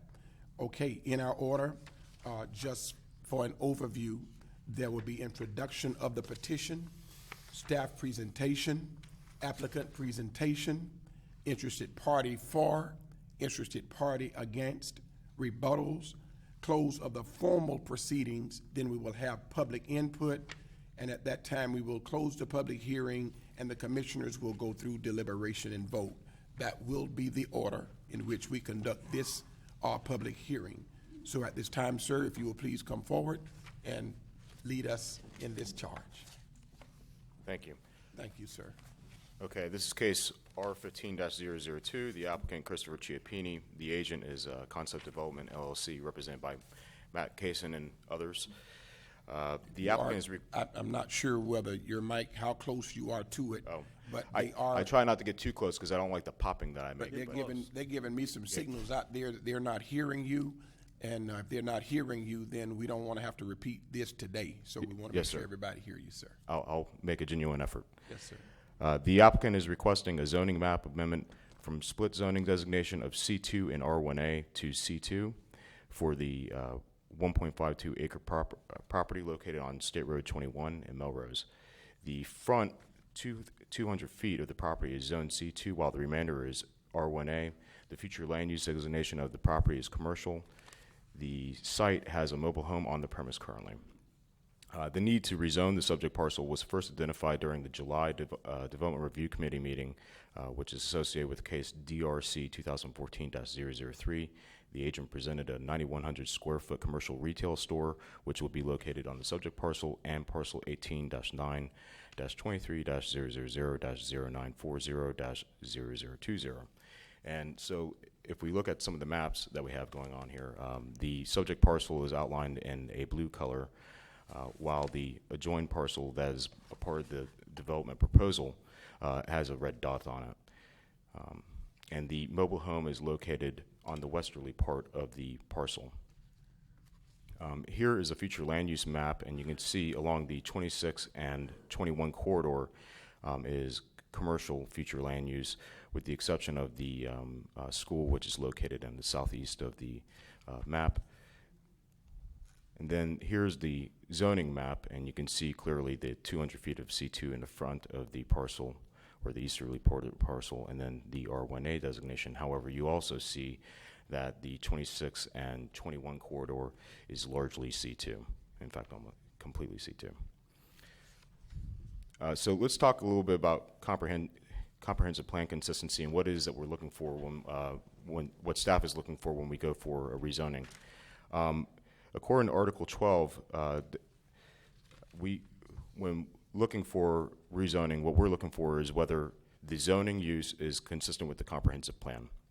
The future land use designation for this subject parcel is commercial, and that is to enable commercial enterprise, or commercial nodes, excuse me. However, what does it say about residential uses? Under the commercial future land use, the residential use is limited. In other words, the site must contain a conforming commercial use. The residential unit must be occupied by the owner or employees of that commercial use. The residential unit must be accessory or in use and size, and the residential unit must be placed at the same site as the commercial use. So it's not for residential activity. It's, if there is any kind of residential activity, it's ancillary to the commercial use. The C2 zoning in the Land Development Code, we place the future land use designation, which is consistent with that zoning category. And you can see with the C2 zoning that rural center, urban service, urban reserve, and commercial future land use are consistent with the C2 zoning. While you look at the R1A, the commercial future land use is absent from the description, which makes the R1A designation inconsistent with commercial future land use. I wanted to put up what's allowed in the commercial 2 zoning district. Retail sales general, which is your convenience store, antique shop, stuff of that nature. Retail sales, food, restaurant, ice cream parlor, services. Give me a second. Services like hairstylist, banking, stuff of that nature. Office, attorney, accountant.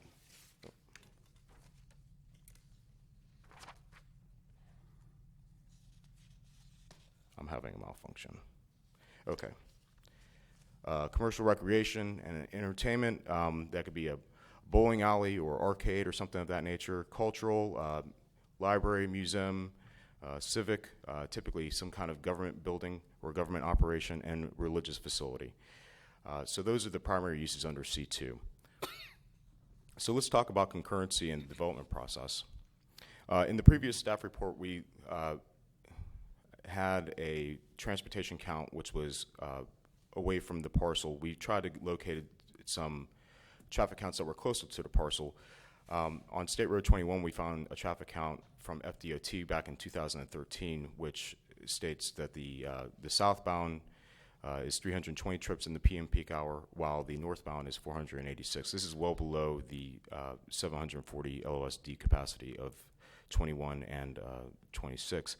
But on 26, the westbound traffic is 294 in PM peak hour. However, the eastbound traffic from Alachua County is 714. This may pose a problem, but we don't know yet because we haven't done the concurrency analysis.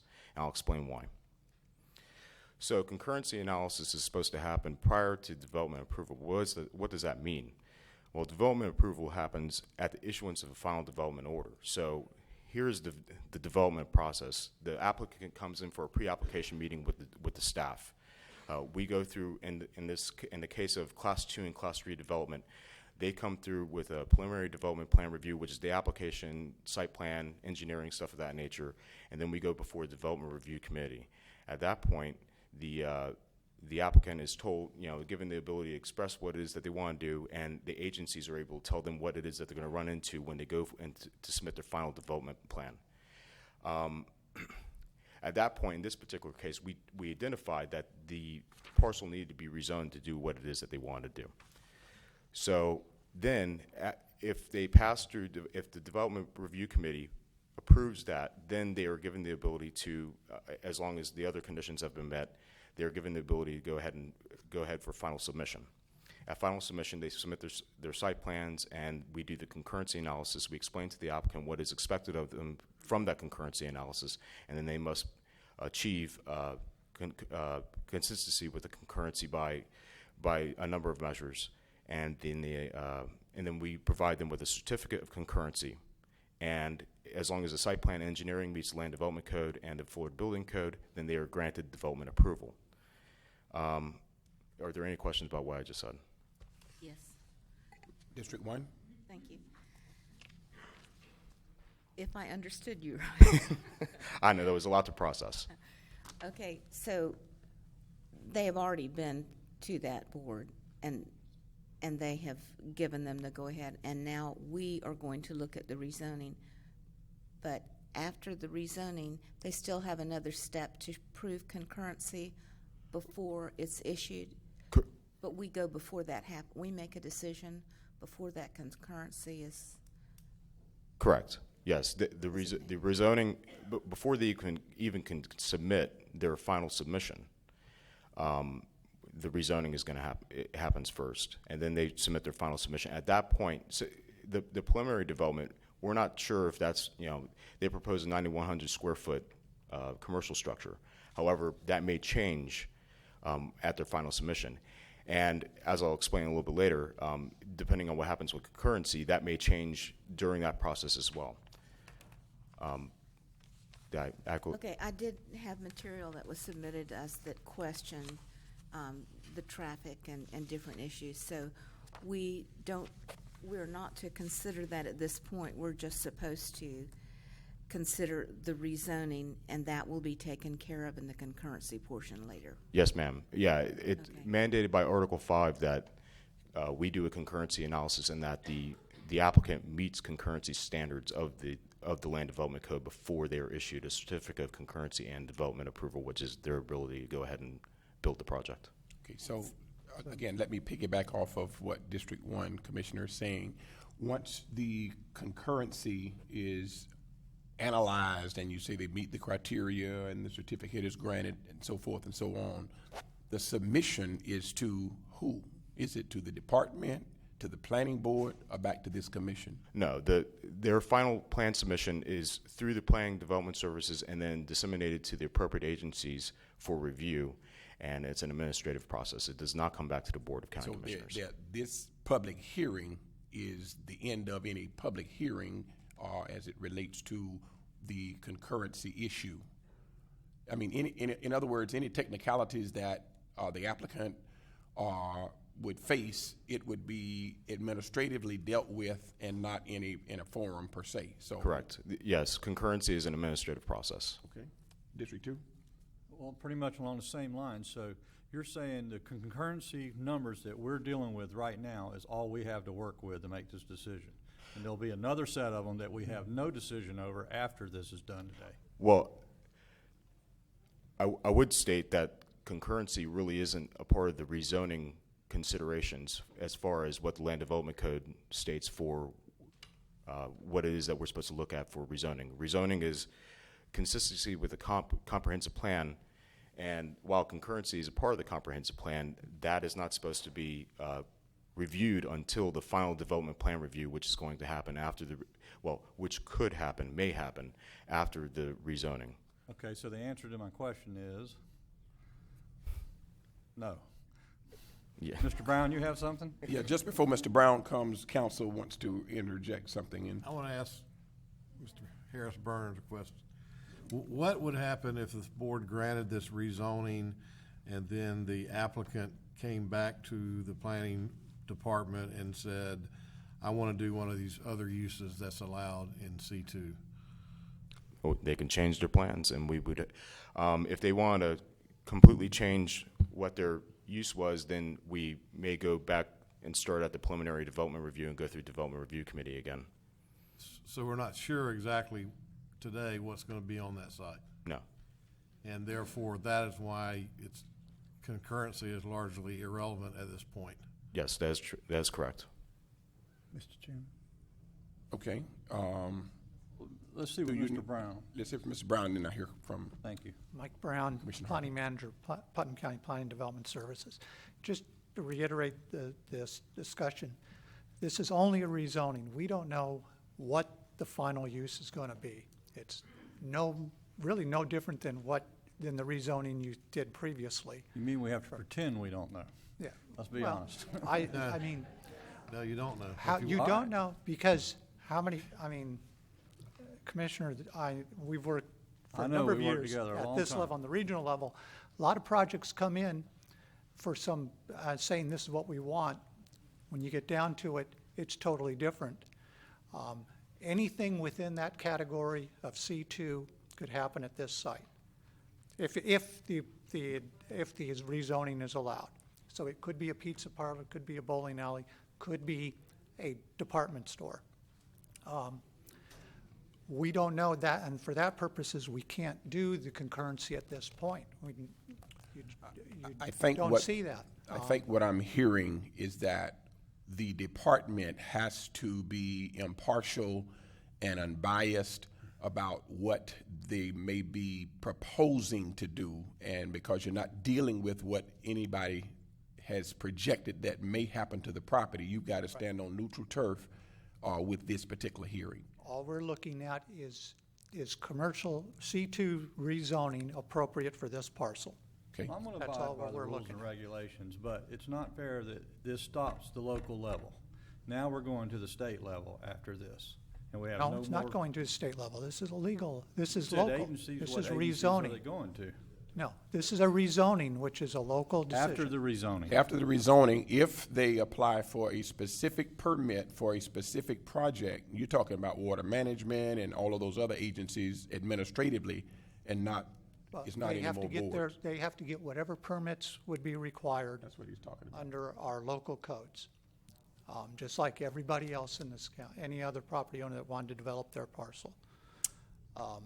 We send out for comments to those, but as any other development, that is an administrative, and the county has set that up in their land development code. I mean, from this point forward, as long as they want to do what's consistent with the future land use, which is commercial, and if the rezoning is approved within the C2, that is done administratively, just like every other parcel and development project in this county. Thank you This very is no kindly. different than Go back to anything else. council, and I'm coming over to Mr. Harvey. I guess just an example, and I'm not trying to be flippant or anything, but the Walmart distribution center is a good example. Take a ride down 17 and see how it looks. It's not- zoned, it's not but there. it's not there. Exactly. Understand. Thank you, council. Commissioner Harvey. Thank you, Mr. Chairman. This has given me a lot of heartburn over here, and honestly, the traffic was a concern of mine. But now you've taken that off the table, correct? Well, it's not off the table. It's For discussion from commissioners, it's off the table. correct. It is handled administratively, and they have to meet the requirements that are based in land development code and comprehensive plan to gain development approval. And yesterday, I went to council with our packet to show that there's a proposed building on that site that really, what I'm hearing now is we shouldn't even be looking at that proposed building on a site, because it might not be that proposed building, correct? Is possible that building will not be there, that it's not been firmed up yet. The reason that I provided that picture and the Development Review Committee material was because that was a committee meeting. It was a recorded meeting, and I wanted to be transparent. Thank you. Thank you, Mr. Chairman. Thank you very kindly. Any other commissioner comments or questions? You may I'll proceed, continue. sir. Continue? Okay. Yes, So where are we? Okay, so let's say they were to chip up the concurrency over on State Road 26, for instance. Well, they would have a number of ways to go ahead and meet concurrency. They could propose a comprehensive plan amendment which lowers the adopted LOS standard, possibly. They could reduce the impact of the development. This could be done in a number of ways. They could reduce the size of the building. They could, depending on what kind of enterprise it is, they could change the business hours. They could switch when Any extra talking, the mic system is picking it up, and it does distract the commissioners from hearing the presenter. Thank you. Please continue, sir. They can switch when employees come to the establishment. Another way, depending, typically for larger developments, they could do a phased development where you do phase 1, phase 2, phase 3, and infrastructure meets those needs at that point, on that timeline. And then finally, they could enter into a development agreement where the applicant assures the county that the developer will provide for the required public facilities, and they do this through cash escrow, irrevocable letter of credit, or prepayment capacity, or connection charges. So we have a system laid out within the land development codes which deals with these issues at that point in time. So switching gears to the Melrose Historic District, here's a map of the Melrose Historic District, and you see in green, that's the historic district, and then there's a little brown outlining, and that's the historic district buffer. And then there's a circle around the subject parcel, and it is not within the historic district. However, the historic district has not had a committee named, and they have not gone through to make guidelines for the historic district. So it's really just the historic district and name only. Mr. Chairman? Yes, sir. I Commissioner think Harvey. that's very important that you repeat that again, because since I've been appointed, that is in my area, and we have talked about that. But it's very important for the people to realize that they need to do their part out there to get this historic element applied to in Putnam County, because currently it's not there. I mean, we got it on map and in theory, but we haven't, the citizens out there have done not what they're supposed to do to get this really enacted out there. Is that correct? Yes, that is correct. The outline for what it is that the historic district can do as far as architectural guidelines and the other functions of the historic district are outlined in the comprehensive plan and partly in the land development code. However, they have not been fleshed out because the committee has not done their has not been able to get to that point yet. So in other words, it's an informal on paper, but not necessarily genuine by the book as far as what a created historic district. Right. The foundation for it to legally happen is there. However, the meat of the architectural guidelines and other things has not been created by the committee. Okay. Thank you, Commissioner Lible. Okay. In the historic district, you've got them marked in green, and you've got a sandstone brown. Is that the buffer to the historic district that they're saying the property encroaches towards? The buffer is the sandstone brown, and there is a parcel in between that sandstone brown and the subject parcel that we're speaking of. Okay. Okay. Mr. Chairman? Yes, sir. And this map right here, this historical element map, basically is what the citizens out in Melrose wanted to have done. Is that correct? For historical perspective, I'm not going to be able to speak to that. Okay. Again, Mike Brown with the Planning and Development Services. Yes, I mean, back in 1992 when the comprehensive plan was adopted, the citizens in Melrose pursued and petitioned the county at that time to include the historic district as part of the future land use map and future land use element. And that's how this map was developed. Okay. Thank you, Mr. Brown. So when they pursued the county to get, quote, the designation, we did it without any requirements of them having any official. No, there was, as Harris had indicated, in the comprehensive plan, there are under that policy for the Melrose Historic District, or within that objective, there are policies which discuss the formation of a citizens group or committee of landowners within that district that would and steps that they would look at, which is, as Harris mentioned, architectural design, types of uses, and things like that. That committee has never been formulated from the history that I've looked at. Okay, so in other words, it was created by request, but there has not been criteria achieved since it was created. Just want to make sure I'm clear on that. Thank you, sir. One more. Commissioner Lible. And no correspondence from the Melrose Business Association on the subject? I have not received anything from the Business Association regarding this rezoning. I have not. I don't know if Harris has or not, but I haven't received any correspondence. Okay. Continue, sir. So, he's very tall. The applicant proposes to rezone the 1.52 acre subject parcel from a split zoning designation of C2 and R1A to entirely C2. This rezoning would rid the subject parcel of the R1 zoning designation, which is inconsistent with the commercial future land use. Staff recommends approval for the proposed rezoning as it is consistent with the comprehensive plan. And I want to iterate some points, kind of surmise what we've talked about. Planning development doesn't really look at, doesn't want to interfere with how free enterprise interacts as long as it if the use is consistent with that zoning, then we allow the use. In this particular case, what we're looking at is whether that zoning district is consistent with the comprehensive plan. In this case, the zoning district is consistent with the comprehensive plan, and we recommend approval for that.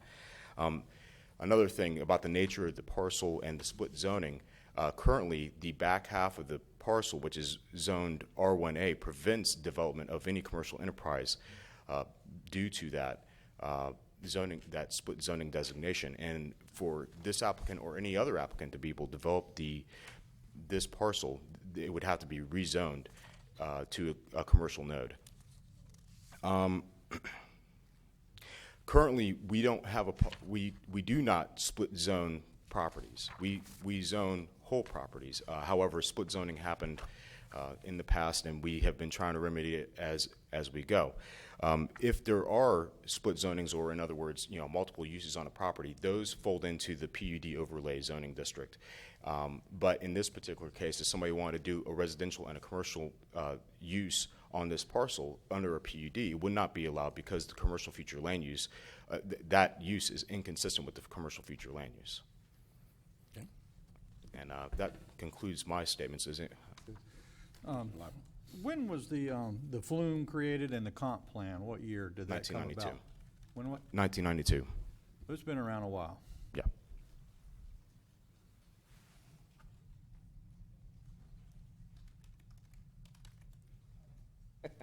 Might as well. Harris answered your question appropriately. The original land use flume was adopted in '92. There has been amendments since then.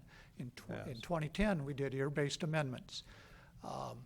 The commercial land use in the Melrose area, anticipating, in my mind, not trying to put words in your mouth, but the commercial land uses in the Melrose area were in place in '92, and they have not changed since then. There have been other land use changes in the Melrose area. As you're aware, we removed some of the rural center area land uses in that area in 2010. But those commercial parcels, the commercial uses along 21 and 26 have been in place since 1992. So in 2010, when we were addressing the rural centers throughout the county, this was one of them. Yes. I remember, and we made amendments to it then, but that's pretty much it. But the commercial was in place, the commercial land uses were not touched. They've been in place in the Melrose area. They've been in place since 1992, the original adoption. Okay. So let's be mindful. The public does not know what flume is, future land use map, and EARs and things of that nature. So let's be sensitive to. The flume is the future land use map. Correct. And EAR is the evaluation and appraisal report, which all local governments are required to do every so often. And we did the Putnam County did their last one in 2010. Thank you very kindly. Is that the conclusion of your presentation, sir? Mr. Chairman. Yes, sir. Okay, just before you leave, Commissioner Harvey has a comment. Just to go ahead and get this on the record before we go much further, I did meet out there with Mr. Tisdale about the water pipe, the water line, the main water line that goes down 26 to the north and cuts under in front of Williamson's store, under 21, heading to the west, I guess really close to this property right here. Has the applicants been notified about this water line, as important as it is for the town of for the community? Can we address that, council?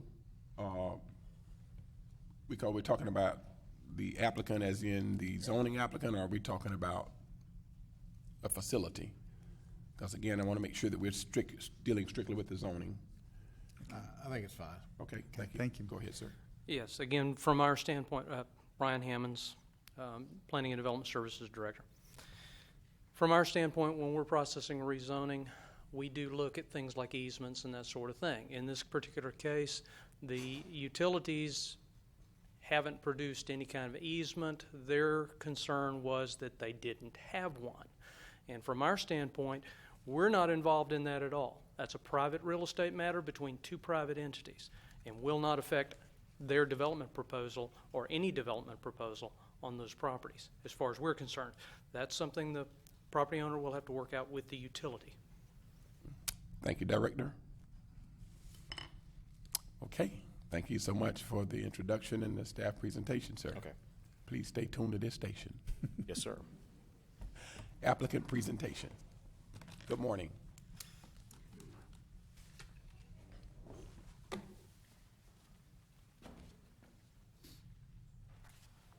Mr. Chairman, Commissioners, my name is David Theriak of the law firm Theriak in Spain. I have an office in Tallahassee. I also have an office in Orlando. Will you restate your name? David Theriak, T as in Tom, H-E-R-I-A-Q-U-E.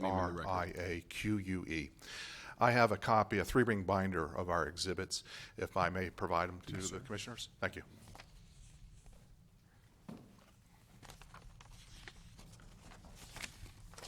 How do you like Putnam County and not Tallahassee and Orlando?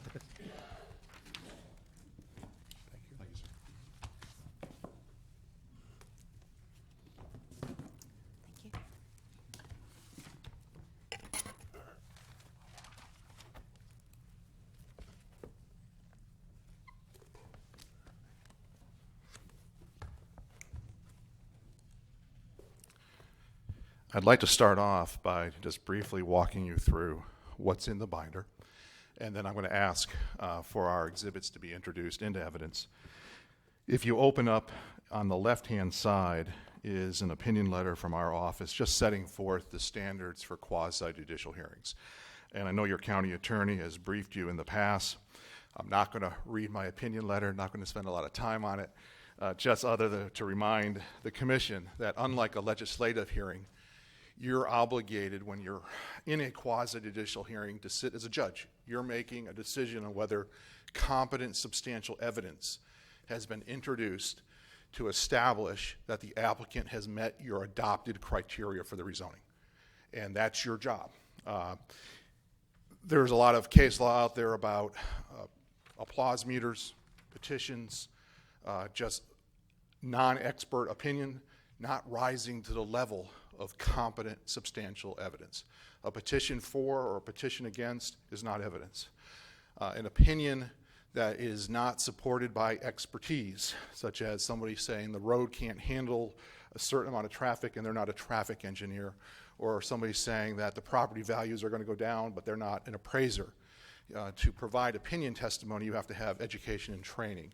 So that's in a nutshell what the memo just lays out. I've cited the cases throughout Florida. I know Mr. Castleberry is very familiar with them. Our first exhibit is a PowerPoint presentation that Laura Diedenbach, our planning expert, will be walking through.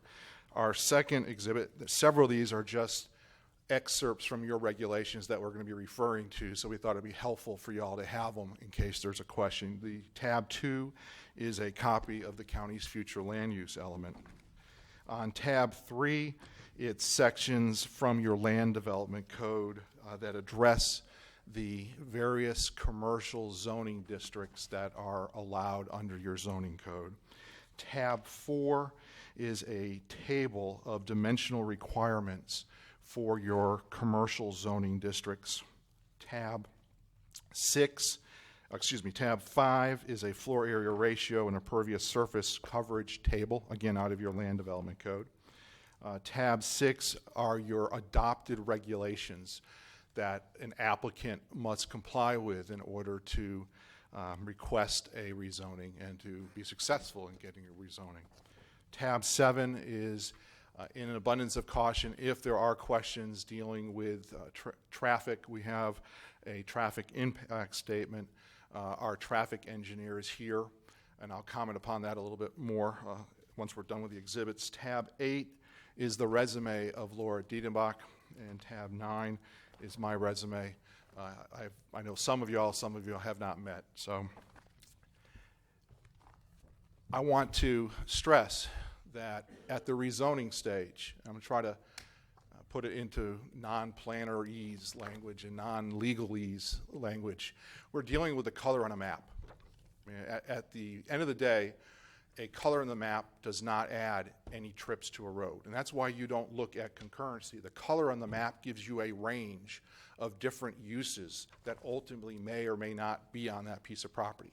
And until the decision is made for what use and the application is submitted after the rezoning occurs, that's when an applicant has to demonstrate that it can meet the county's concurrency requirements. And if the applicant cannot do so, the project's denied. And they simply can't proceed forward with that project. But that is not at the zoning stage, because you have kind of a buffet of uses. You had a chart up there that ranged from civic and recreation and commercial, and so that's not considered at the zoning stage. What's considered at the zoning stage are the criteria in your land development code and whether it meets your comprehensive plan. And I think it's important. This is a little bit different than what I've typically seen in a rezoning, where somebody has a use on their property and they want to change it to something else, and they have zoning that would allow them to do something, but they want to do something else. As you heard during staff's presentation, this has a residential zoning with a commercial future land use map designation. Under state law and under your comprehensive plan, this property cannot be utilized. It cannot be developed at all. It has not been able to have been since 1992, when the commercial future land use map designation was put on this property. Right now the zoning is R1, I believe it was, and under R1 it only allows residential. Your commercial doesn't allow residential, and the current zoning doesn't allow commercial. So the property owner has a legal right in Florida to have zoning that is consistent with the comprehensive plan.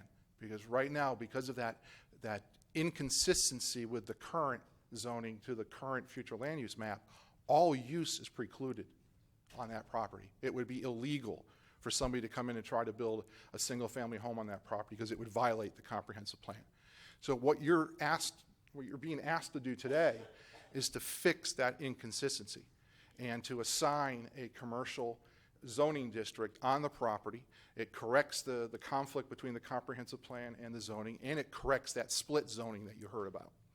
And let me also be clear, everything I say is argument. Lawyers don't introduce evidence. So I'm trying to give you the framework for our testimony. I'm going to call Laura Diedenbach next. She does have a PowerPoint. I have some questions of her before she starts her presentation.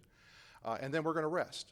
And if at the end of this proceeding, if you have some questions that you want to ask of our traffic expert, we have her available for rebuttal if that's something that you desire. We don't believe it's relevant, but we do have her here to address your concerns. So at this juncture, I'll call Laura Diedenbach. Okay. And Thank you, sir. are you going to swear in witnesses each? Son. And before Ms. Diedenbach starts, I'm not sure if I address the chair or Mr. Castleberry. I'd like to move into evidence our 3-ring binder so that it's part of the record. Mr. Chair. Thank you so much, sir. Thank you. Ms. Diedenbach, will you please state your name for the record? Laura Diedenbach. And what is your address? My address is 2820 Northwest 10th Place, Gainesville, Florida. And what's your educational background? I have a master's degree in urban and regional planning from the University of Florida, and am a doctoral candidate in my PhD program for urban and regional planning at the University of Florida as well. And what's your professional background? I have been a practicing land use planner in the state of Florida since 1997. I've worked in a variety of capacities at both the local government level and as a planning consultant since then. From 2006 to 2011, I was one of your planning consultants on the evaluation and appraisal report, the evaluation and appraisal report based amendments, a few capital improvement element amendments, did DRI review when Mariposa was being considered for development, and have twice served as an expert witness for you before the Department of Administrative Hearings. And are you AICP? Yes, I am. What is AICP? AICP is the American Institute of Certified Planners. I have been a member since 2001. It is the certification body for all planners in the United States. And how do you obtain AICP status? It's a combination of education and experience, and then there's also an exam.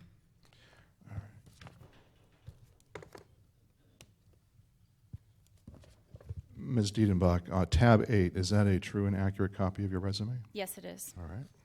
At this time, I'd like to tender Ms. Diedenbach as an expert witness in urban regional planning. Thank you. Accepted. Thank you. Ms. Diedenbach, have you been retained by the applicant to determine whether the proposed rezoning complies with the county's land use requirements? Yes, I have. Please describe the steps you undertook to make such a determination. I reviewed the application that was submitted by the applicant, and then I reviewed the relevant portions of your land development code, your comprehensive plan, and your future land use maps and zoning maps related to this area. The majority of those documents are included in the notebook that is before you. In your professional opinion, is the proposed rezoning consistent with the county's comprehensive plan? Yes, it is. In your professional opinion, does the proposed rezoning comply with all the requirements of the county's land development code? Yes, it does. Do you have a PowerPoint presentation that addresses the basis for your professional opinion? I do.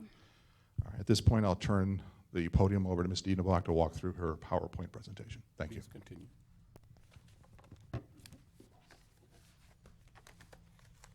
Thank you, Mr. Chair and members of the Commission. Again, my name is Laura Diedenbach for the record.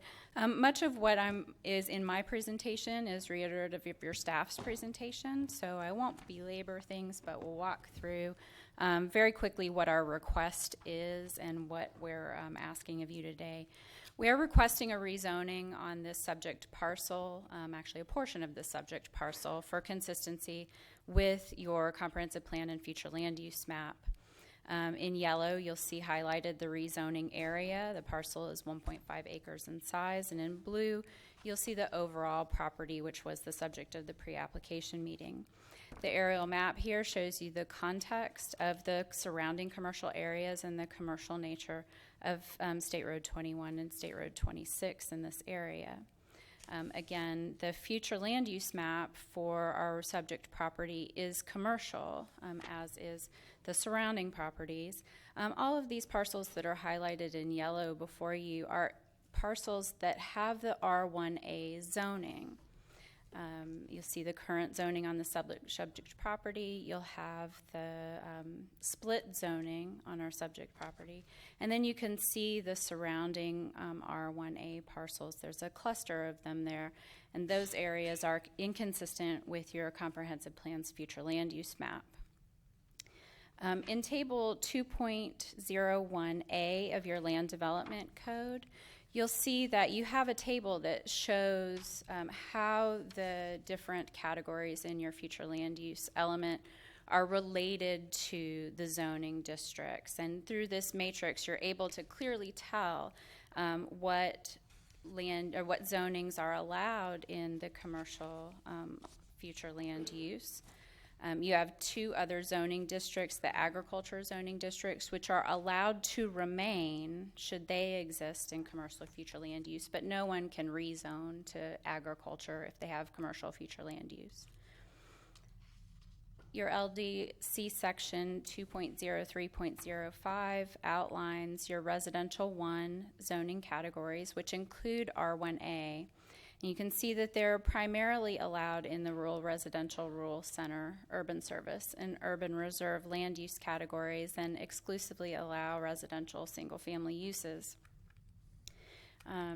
That R1A is clearly not a zoning category that is allowed within your commercial future land use.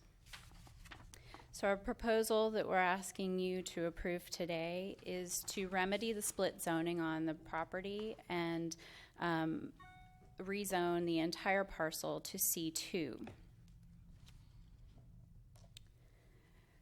C2 is your commercial light zoning district according to your land development code, and it is appropriate for use in rural center, urban service, urban reserve, and commercial future land use categories. And as staff has presented to you, there are 8 different use categories there that are allowed in the C2 district. And your staff is correct that any of these uses, once it's rezoned, could come back before you, not just the use that has had a pre-application meeting. So that's that needs to be considered. What also should be considered is the context of your current zoning map and the context of the commercial zonings which are already in place.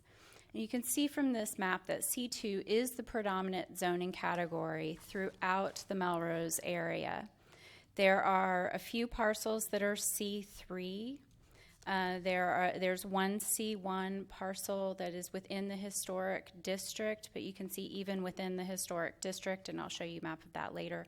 The predominant commercial zoning is C2, which is your commercial light district, and is a lower intensity than two other of your commercial zoning districts. And you can see the subject property is located there with the split zoning on State Road 21.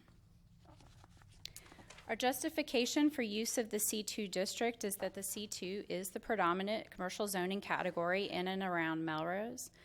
A significant portion of the subject property is already zoned C2. The subject property has direct access to State Road 21, which in your comprehensive plan is indicated as a minor arterial. The rezoning is the remainder of the subject parcel. The rezoning of the remainder of the subject parcel to C2 is consistent with the land use and zoning pattern in Melrose. And the subject property is outside the Melrose Historic District and buffer area. And here's the map that shows the historic district, as your staff showed you, and then the historic buffer district. And you can see that the subject property is removed from the historic district and has access to State Road 21 directly rather than direct access back to either residential properties or the historic district itself. This slide on PM peak generation is reiterative of what was in your staff report, which shows that there is capacity available on State Road 21. And in conclusion, our request is consistent with the comprehensive plan. The rezoning to R2 complies with the requirements of your land development code. This fixes a conflict between the future land use map and the zoning map. And C2 is the proper zoning district because, again, it is the predominant commercial zoning category in the area. There is a significant portion of our property which is already C2. We have direct access onto State Road 21. It is consistent with the land use and zoning pattern in the area, and it is outside the Melrose Historic District and buffer area. And that concludes my presentation. Thank you. Thank you, Ms. Diedenbach. Any questions?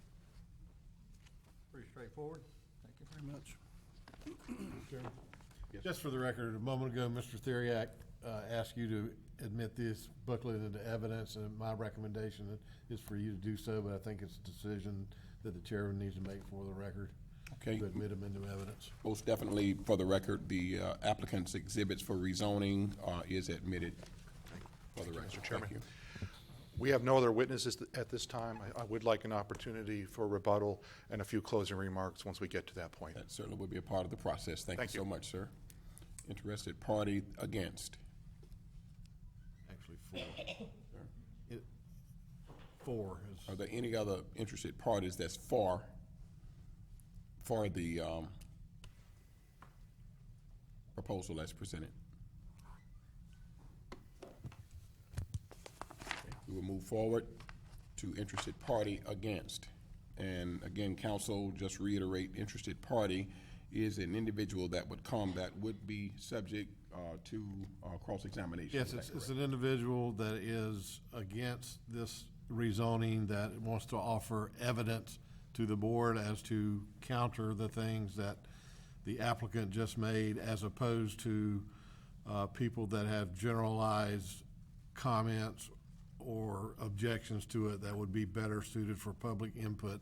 We're really looking for either expert testimony or specific items to address why the applicant did not meet their burden of showing why they're entitled to the rezoning. If you will open yourself up to cross-examination, I don't think that's a huge issue, but we are looking for specific evidence as opposed to a more generalized statement that we would hear under public input.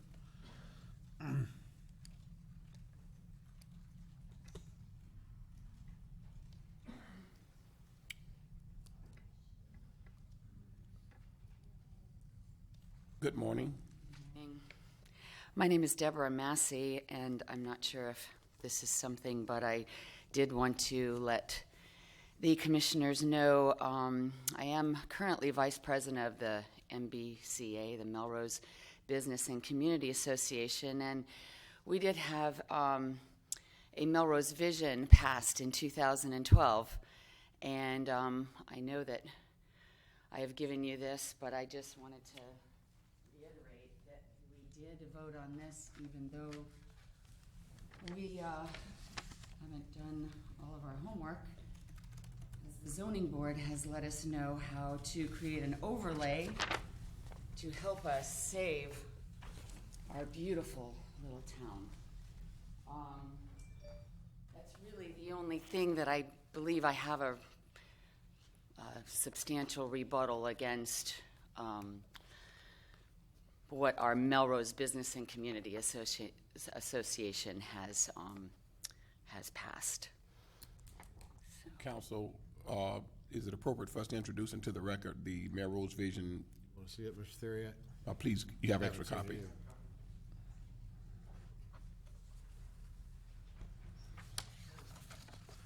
Melrose Vision 2012 with 5 components with several subsections.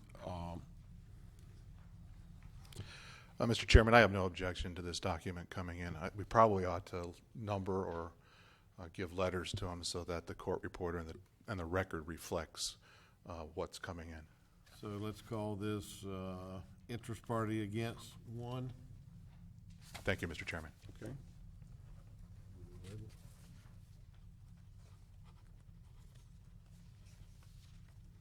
Okay, in the record, interested party against Exhibit 1, Melrose Vision 2012 statement that, again, reiterates the Melrose Business and Community Association, also known as MBCA, as presented.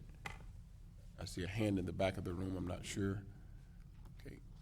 We will be having public input, so are you coming as an interested party, subject to cross-examination, ma'am? Yes. Okay. Your name and address for the record, please.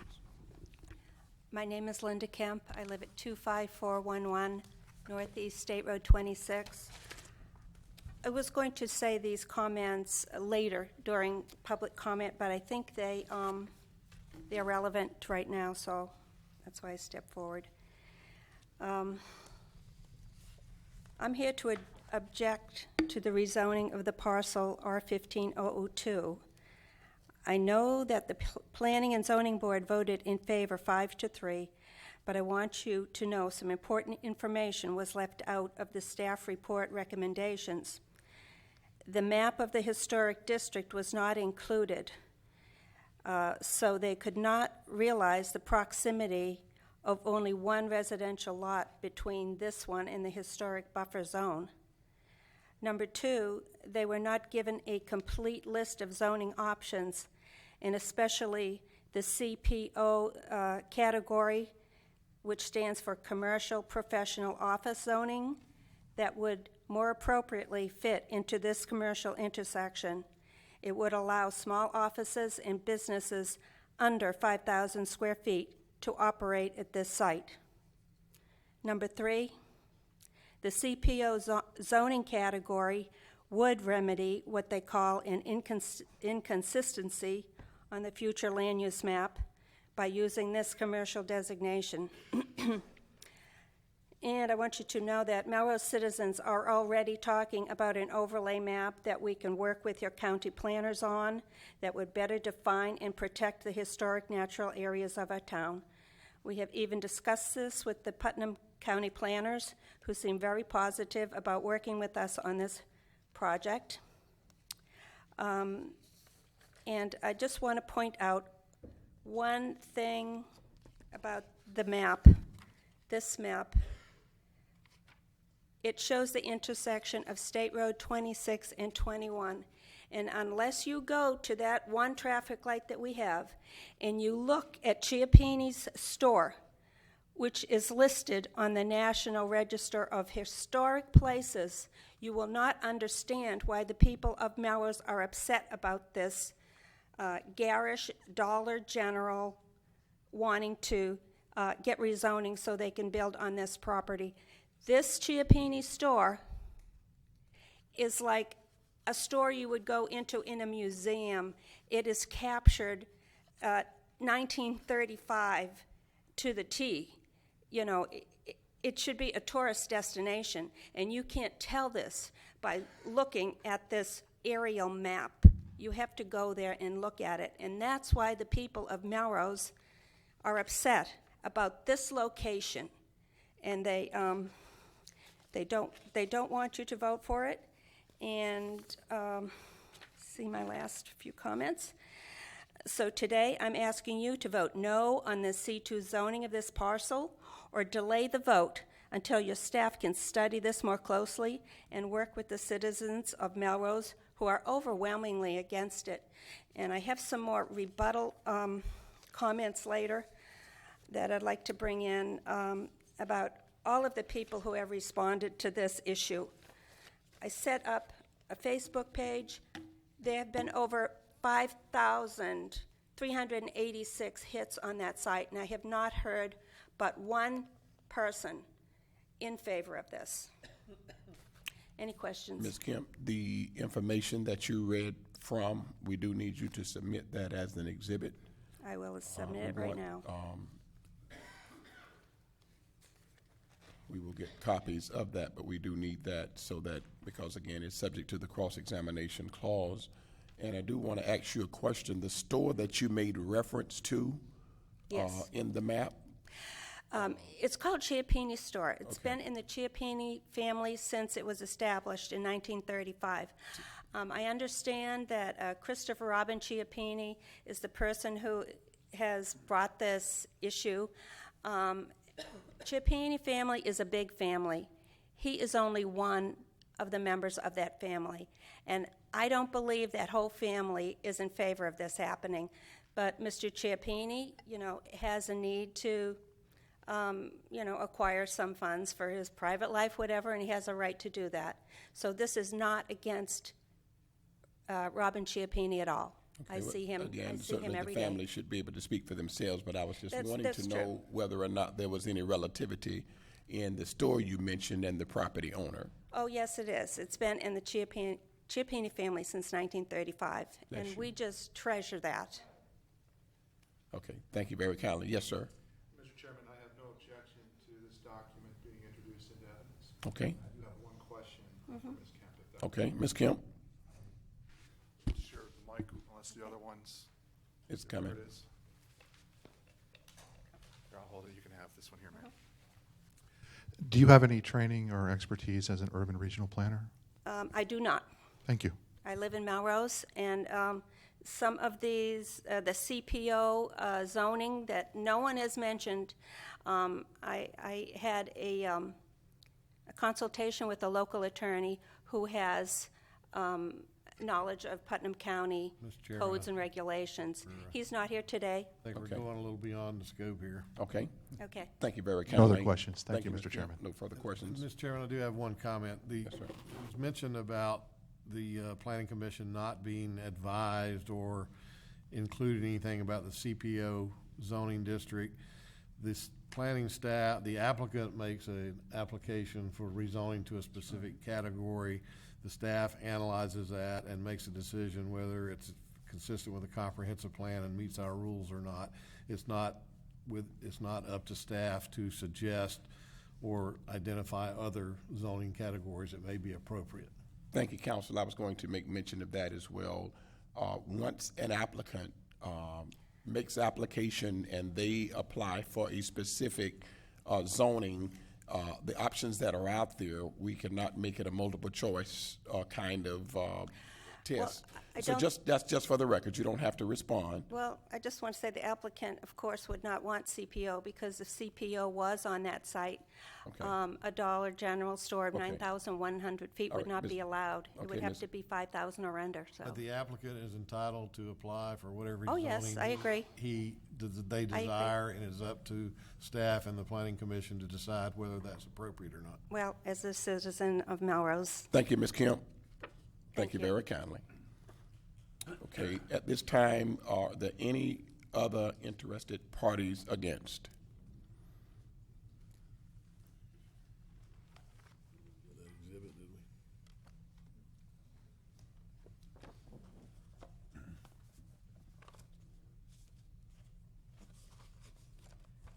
honorable members of the commission, chairman. My name is Patty Christensen, P.O. Box 306, Melrose, Florida. I am here today, I would like to emphasize, as a private citizen. Sometimes things in our own personal lives are so important, we feel like we need to speak up. And so I do want to emphasize that I'm here as a private citizen, and I also realize that you all have a job to do, and regardless of what the folks of Melrose think, you have to abide by the rules and regulations. I have prepared something I would like to show.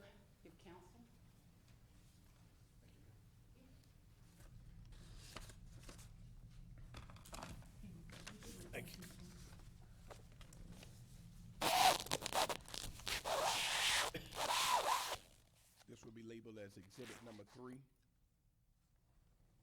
Yeah, interested party against 3. I don't know if we Interested. ever got 2, did we? Party against number 3. Mr. Chairman? Yes, sir. It appears that the majority of this document, it's actually a composite exhibit, pertains to the traffic issue. And we would object to this document because traffic concurrency is not relevant at the zoning stage. If I may address that, I differ because traffic was part of the staff recommendation that was taken into consideration, particularly as to the predicted number of trips that cars may take at the location of this proposed rezoning. I'd like to make my argument. The Commission can take into consideration, with advice of counsel, whether they think it is relevant. What I have shown here Excuse on the me, map. ma'am. Excuse me, ma'am. I'm not sure how you want to proceed, Mr. Chairman. If you want to, I will overrule the objection, sir. If Thank you. that's what you was waiting for. Yes, sir. That's Thank what I was you. looking for. You got it. What I've shown you here is the map of the roads in Putnam County. Over to the far left of the first page is where Melrose is. It's the intersection of Highway 21 and Highway 26. The second page gives you sort of a emphasized view of the road that was considered when they were talking about traffic. Let me just back up 1 minute, because in the comprehensive land plan there are, you've got in the Land Development Code, Article 5 that deals with concurrency. You have a traffic circulation element in the local law that deals with the level of service. I believe that it should be considered. It's part of the comp plan, and whether it gets down to exactly what's going to be put on the property, yes, that needs to be looked at closer when that time comes, but the application itself says it's going to be a retail store with 9,100 square feet. So at any rate, the road that was considered for traffic is State Road 21. You go up about a half a mile from the intersection north, and that's the county line with Clay County. That little, not more than half mile section carries a lot of traffic. But when this was considered and recommended, you go down south on Highway 21, south of Melrose, go past the cemetery, past Ockwilla School, and you get to Highway 20. And then there's a jog. It jogs over. I'm not sure what the mileage is, but they've gone down and they've taken part of the road that goes to Johnson's Crossroad, which has nothing to do with Melrose. The traffic in Melrose is so different. And if you're taking an average, you could say there's 99 cars on the road in Melrose at a given hour and 1 in Johnson Crossroads. And the average would be 50-50, which is not accurate on either count. The part of the recommendation on the third page is that County Road 21, State Road 21, this is the counts that come from peak times from the FDOT, Florida Department of Transportation. What they're saying is that the level of service is 740 cars at this peak hour in the evening, and that what you actually have is approximately 42 cars. But again, they have measured this from a place that has nothing to do with Melrose. The next sheets that I have, the next two, deal with State Road 26, which is really where all the traffic is, coming from Gainesville. There's no jobs out there on Highway 20, Aquila School maybe, but that's it. So the majority of traffic is on State Road 26. The level of service from State Road 301 to the Putnam County line is what they think the maximum volume should be is 790. And this says we are already at 836, which is beyond capacity. The next page over is State Road 26 from Alachua County line, which is basically the middle of Melrose, down to the intersection. And again, you have acceptable volume, 790. And what we have, and these are a couple of years old, the data, but 836, which is beyond your capacity. I took about 10 minutes and went to the intersection of Melrose. These are the next pictures. State Road 2021, what was measured and made part of the recommendation, is not very busy. This was about 5:30 in the afternoon. All the other pictures show 26. And really, in the course of about 10 minutes, there were about 70 cars there. So 21 is not a good measurement when you're dealing with traffic. This proposed rezoning is on State Road 21, but it's just one or two parcels from the intersection. And I'd like to just point out, and again, this is in your staff recommendation, that the county shall, this is policy B111, the county shall provide for a safe, convenient, and efficient motorized and non-motorized transportation system by correcting all existing roadway deficiencies identified in the plan. The intersection is a big part of Melrose. As someone said, it's our only traffic light. So you can't, in my opinion, look at this in a blind, because the comprehensive plan in the traffic section, the Land Development Code, Article 5, deals with concurrency, and I think the bottom line is that I don't think Melrose can afford to have this much more traffic on the roads. Your staff report says it could potentially generate another 51 trips per hour, and then this idealized evening hour, which is the potential maximum, says it would increase to 93 trips an hour. And they're saying that the capacity for the road is 740, but that's 21. And 26 is really where all of our traffic comes from. I would like to just make two other points, and then I'll sit down.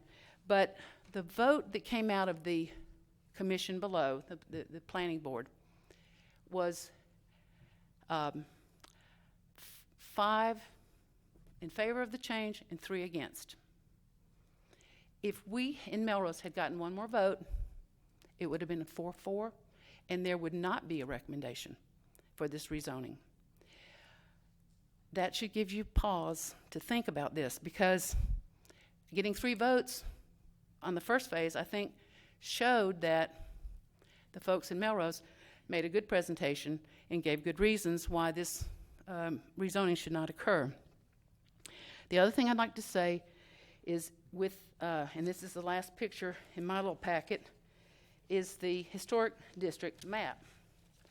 And while we did not put together a board, a governing board, a review board, Nonetheless, me, as well as a number of people in this room, worked very hard to get Melrose historic zoning. And that's in policy A151. And it says that it recognizes Melrose as a historic district. We mapped it out. Mr. Salmon's here, came out in 1998, I guess it was. And we zoned it, not zoned it, but we mapped it. We have not put together a committee, partially because we are in 4 counties, principally Putnam and Alachua. And to get a committee, there has to be a joinder of the efforts of the counties. But under the what is existing, just because we don't have a committee doesn't mean you can ignore what's here in the local law. The county shall attempt to preserve and enhance the character of Melrose Historic District, shall determine potential impacts on known historic sites. More specific, commercial uses in the historic district shall be of the type and variety that will not generate large amounts of traffic, have outside storage, or adversely impact the architectural character of any historic building in which such commercial use proposes to locate. This is not in the historic district. There is one parcel of land between this parcel and the buffer. And so I will close with that, but really what I want to say is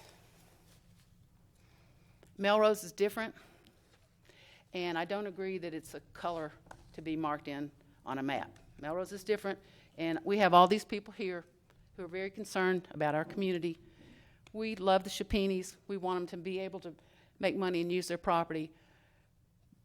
And we were told not to talk about Dollar General store, but let's face it, I mean, that's what it is. And, it has $1 billion revenues, and that is so incompatible with the Melrose historic area.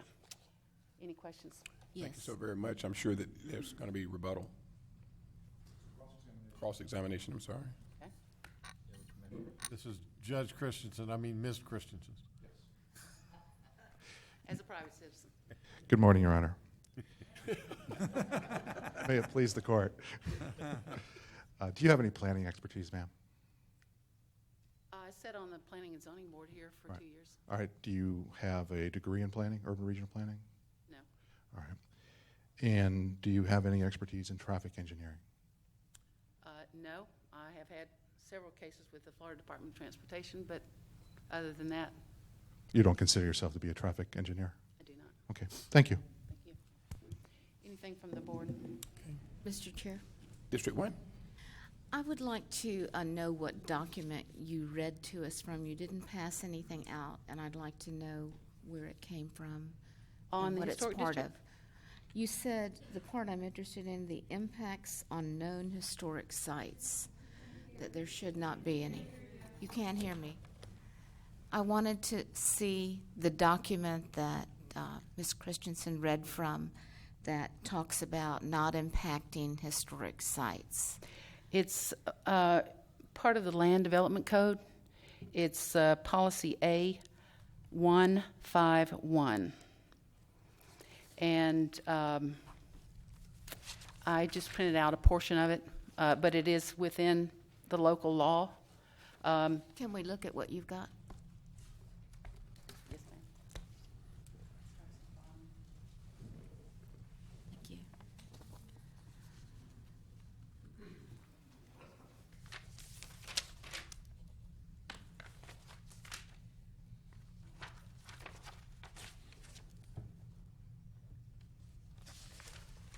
Okay, and this is regarding Melrose. You didn't have Specific all the to sheets Melrose. as you said, so Yes, ma'am.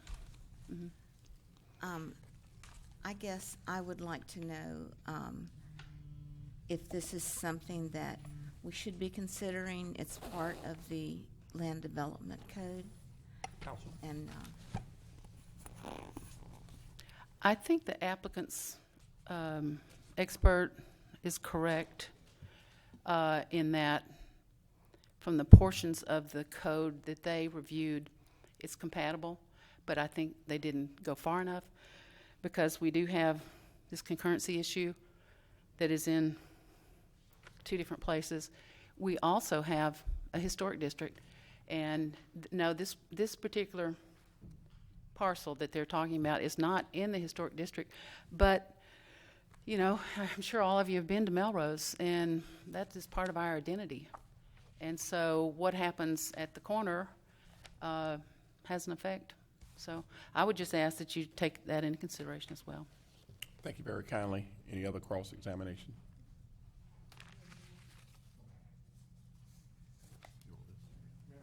Please. I don't know what document this is, I'm sorry. I think it's part of the land development code, but I'm not sure.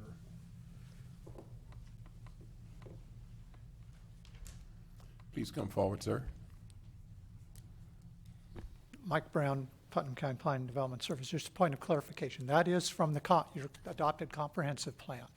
That's the policies and objective for the Melrose Historic District that was adopted in the comp plan in the future land use element. And you know, just so you're asking where it came from, that's where it is. You know, it's pretty straightforward answer. It's from the comp plan.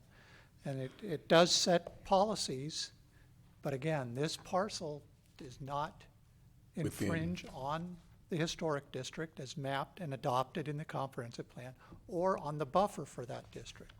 I think what I was looking at is the wording of that says that, I don't have it in front of me now, but it says to avoid impacting known historic sites. So that, I was wondering if we shouldn't enter that into the record also.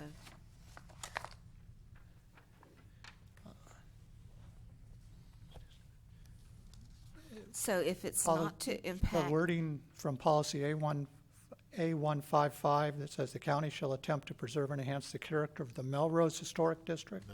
A151. Yeah, A151. 51.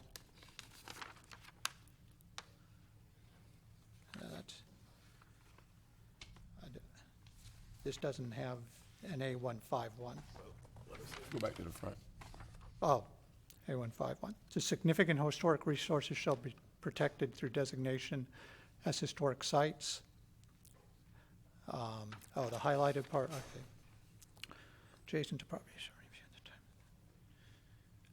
Proposed development on adjacent properties shall be reviewed at the time of the issuing of the building permit to determine its potential impacts on known historic sites.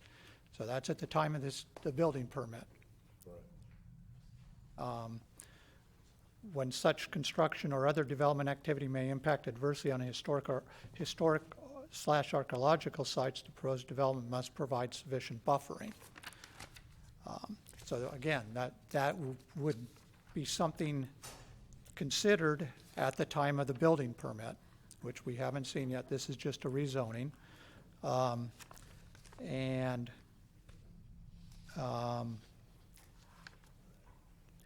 that answers the question. Question answered, sir. Thank you so much. Any additional testimony or presentation on interested party against?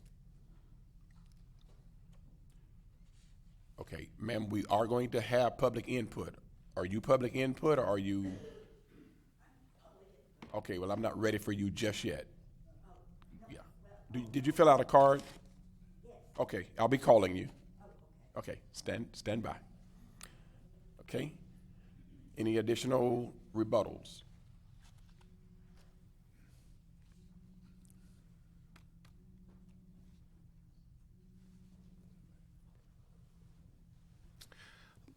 Angela Garland, please.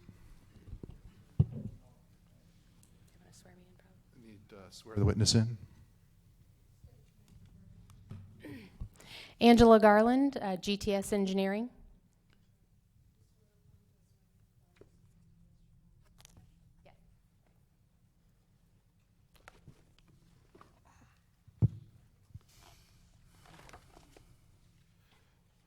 What's your occupation? I am a traffic engineer. And could you briefly describe your educational background? I have a Bachelor of Science in Civil Engineering from the University of South Florida. I graduated in 1995. And what about your professional background? I have a professional engineering license in 1998, and I am also a certified professional traffic operations engineer.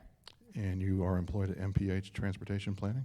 No, I own my company, which is GTS Engineering. I work with MPH, who is the planner. Right. And there's a traffic analysis that was submitted as tab 7. Do you have any familiarity with that? Yes, I have signed and sealed that traffic impact statement. Okay. And could you describe your findings for the County Commission, please? Absolutely. As it is typical for a rezone, although concurrency is not part of a rezone, it is typical for an agency to request a traffic impact statement. It not only benefits the agency, but it also benefits the developer, because it gives you an idea of what is going to happen on, what will be the impact on the adjacent roads. Typically, you analyze only the adjacent, functionally classified roadway that you have direct access to. So that is exactly what we did. We utilized the ITE 9th edition trip generation using discount retail category to generate the daily, the AM, and the PM peak trips.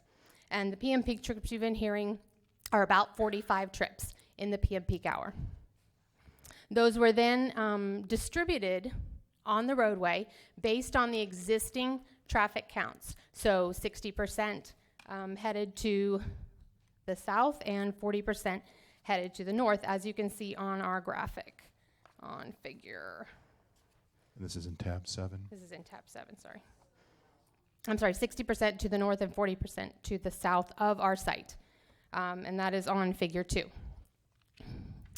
We then analyzed the roadway segment, which is the first directly accessed functionally classified roadway, which is State Road 21. Now, there's been some confusion on the service volumes, the maximum allowable service volumes. Your adopted level of service is D. So the adopted level of service for bidirectional traffic is 1,350 vehicles per hour. For a single direction is the 740 that the county staff were discussing. On Ms. Christensen's exhibit, if you wouldn't mind turning there, on the graphic that she showed that looks like this, I'm going to divert and talk about State Road 26 because she didn't put State Road 21 on here. State Road 26, if you look, she circled the maximum service volume of 790, but if that is a bidirectional. However, if you look right to the left of it, that is for a level of service C. Your adopted roadway is a level of service D, which is right below it, and the value for that is 1,350 vehicles per hour. So if you take the 836, 2013 all traffic bidirectional, compared to your level of service D, which is 1,350, it is still well below the maximum service volume allowable for the roadway. The same thing is applicable to our analysis of State Road 21. Excuse me. We utilize the FDOT traffic site, which is 0.1 miles north of the intersection of State Road 21 and State Road 26, which is approximately 528 feet, which is also about 250 feet north of the site in question. The traffic for that FDOT site bidirectional was 798 in the peak hour. The maximum service volume allowable under level of service D is 1,350 bidirectional. Therefore, it is still well under the capacity of the roadway allowable excuse me, by your level of service D standard. Anything else that you want to share about your report? No, I'll take any questions if there are any. Okay. Any questions, Ms. Garland? I do, Mr. Harvey. Mr. Chief Judge. Question for you. The level D service, that's something the county picks, right? Correct. So that hasn't probably been updated in a while, is that correct? I would have to defer to your county staff on that. Okay. That's a question for them. The other question I have is Pine Street, just north of the proposed site. It looks like you've got the intersection of 21 and 26. then you've got the proposed site coming out on 21, and then you have Pine Street coming out on 21. Does DOT or anybody have any concerns that intersections are just so close to each other? That would be something that would not come out in a rezone. It would come out when they go to a site plan, a final site plan, and because there is access to a DOT roadway, DOT will most likely be looking at the final site plan, and at that time the Access Management Department would look at that and determine if they had a concern. In your professional opinion, is that a concern for you? No, it's really, there are a lot of locations with adjacent street traffic and access, and this one is one that would be acceptable.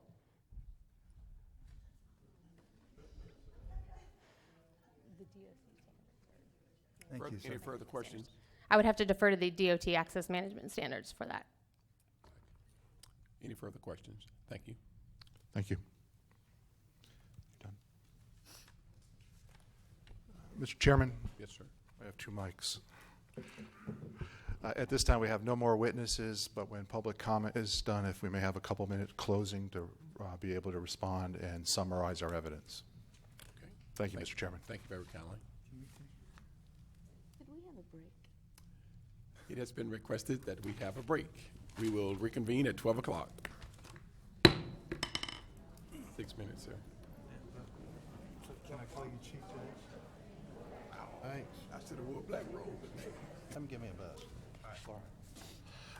Mr. Chairman, with your indulgence, I would like to call Laura Diedenbach for 2 minutes. We finally located the policy that Judge Christensen addressed, and we'd like to be able to share with you what it says. Okay, where is?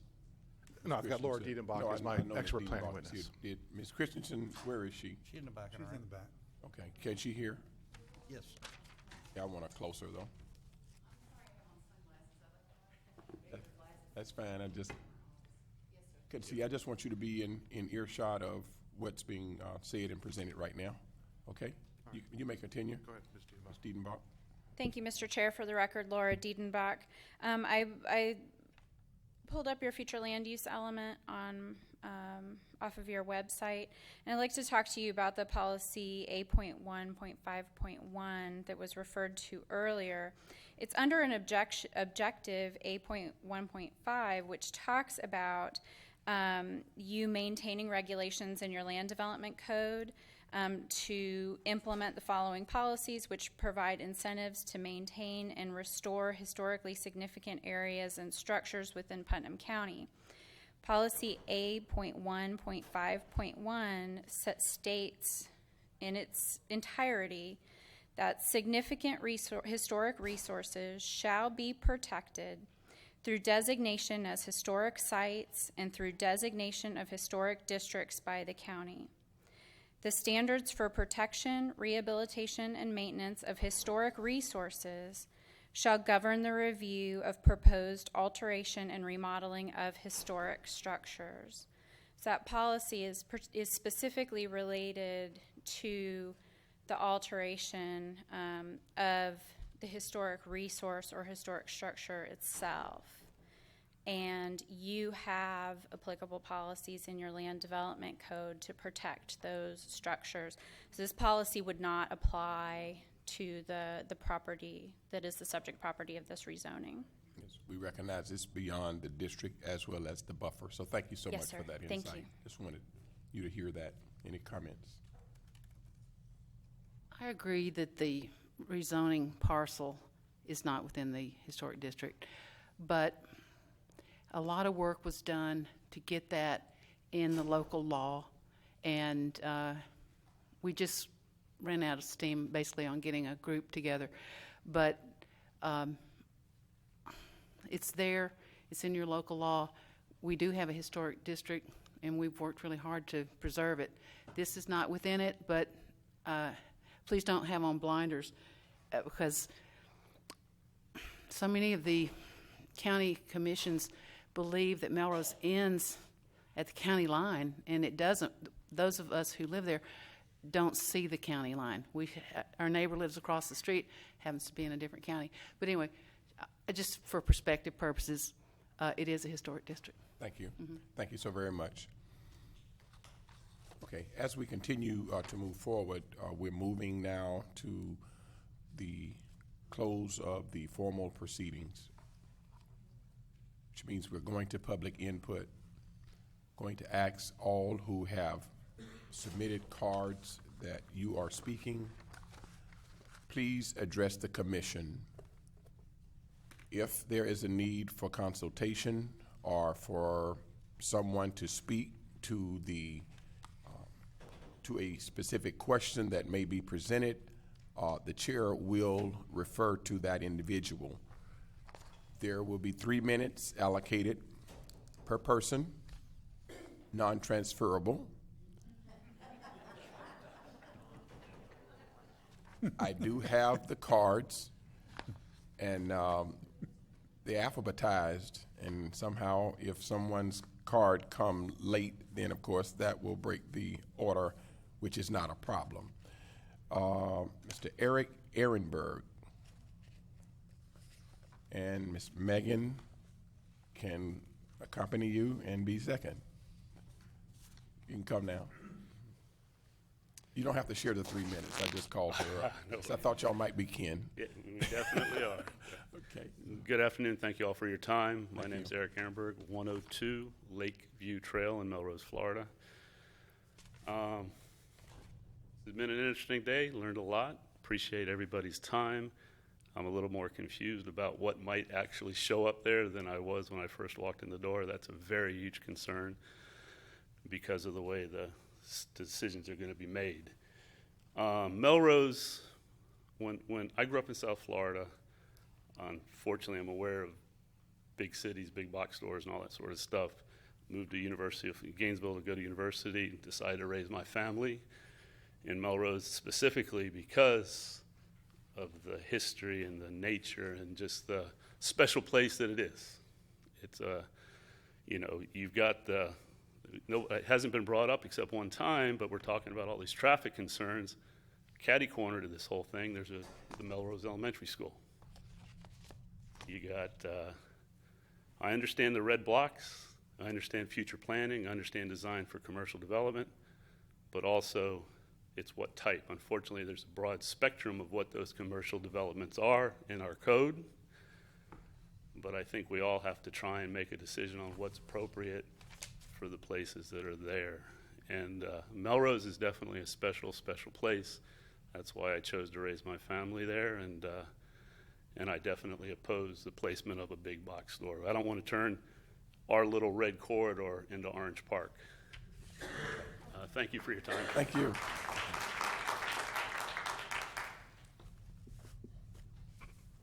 Morning. Your name again for the record. Megan Ehrenberg. Good afternoon. Thank you for the opportunity. I too am opposed. As my dad said, we live in Melrose for a certain reason. It has a special charm, a special beauty. I'll probably go ahead and say now that I'm going to agree with the majority of the comments that will be repeated throughout the day, so I'm not going to repeat comments that you'll probably hear, but I do just want to take a moment to tell a story. In 2008, I was a freshman at the University of Florida, and I brought my new college friends home for my first trip back to visit the family. These were all girls that were grown up their entire lives in big cities, South Florida, New York, different states. And I brought them to Melrose for their first time to visit Melrose, but I didn't realize this was also an opportunity to share with them their first time in a small town, their first time seeing a town that only has one stoplight, that only has one school, one grocery store, and their first time ever seeing a dirt road. So it was a neat opportunity for me to see and appreciate the area that I grew up in from a completely different mindset through brand new eyes of people that haven't ever experienced that before. And that's something that's really special to me, that's always been in Melrose and hopefully will forever stay in Melrose. And as my dad mentioned, I know there's all sorts of extra red blocks and tape and laws that you have to follow that are there for a good reason. So I just hope that you take into consideration the special charm and beauty that Melrose has, that the residents choose to live there. If we wanted to live in a big city that had a Walmart, dollar stores, Publix on every corner, we would move to Gainesville or to Palatka. We choose to stay in Melrose because of the special beauty and charm that it has, and that's why we choose to live there, and we're the proud Melrose residents that we are. Thank you. Thank you so much. Ms. Elizabeth Bacon-Smith and Ms. Laura Berkelman will follow her. Okay.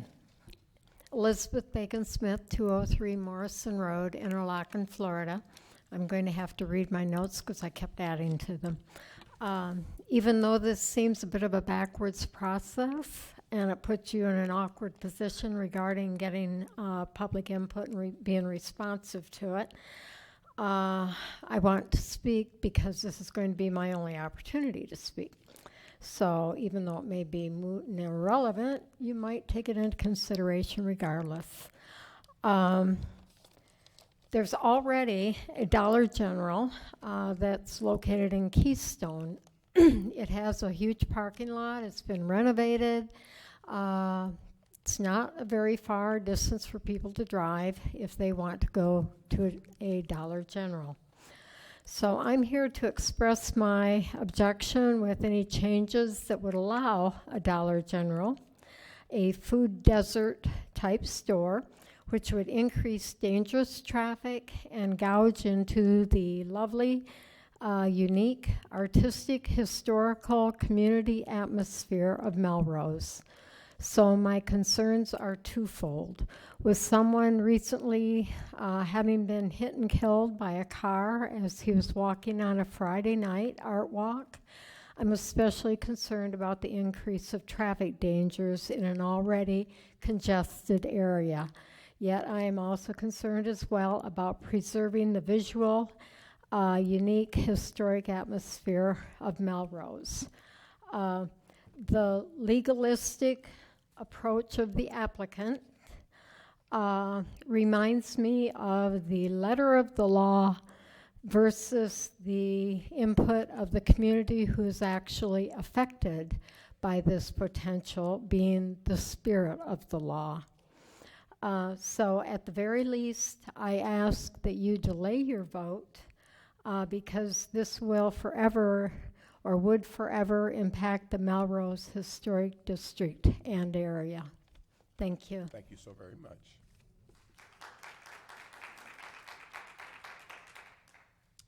Good afternoon. Good afternoon. I'm Laura Berkelman, 6402 Latch String Road, Melrose, Florida, and I'm going to bring a little map and show it to you, and I'll leave it with you. Okay. Here's the intersection. The traffic light. You may have to use this microphone to talk because we have to get everything you say on the record. Right here is the intersection, and then you'll see 21, 22, 20, 21, 22, and 23. 23 is Chapinny's store. And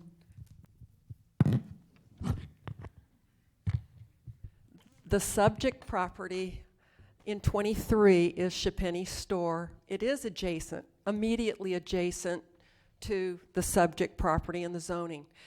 Those four properties are all historic sites found by the Historic Association back in 1988. They're 30 years older now.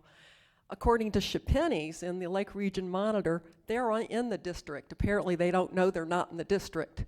So when you consider the district that's on the paper, there's more of the district that didn't make the official line. So please protect the whole thing. I volunteer with Historic Melrose. We've just gotten in touch with a tour bus driver the last couple of years. She's bringing tourists into Putnam County from Palm Coast, and she's bringing their money. And they're parking to see Historic Melrose, not a typical chain store. So please make anybody brand their building with Melrose, which is smaller, kind of cute. There are a lot of styles. It's a smaller scale. Thank you very much. Just before you leave, your card indicated that you are suggesting that the Melrose Historic District and buffer zone be redrawn. I am. Okay. And then protected with small scale and like style. Okay. Thank you so much.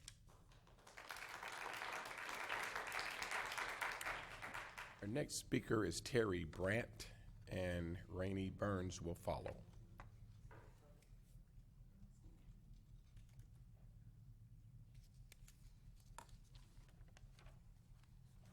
Good afternoon. Good afternoon.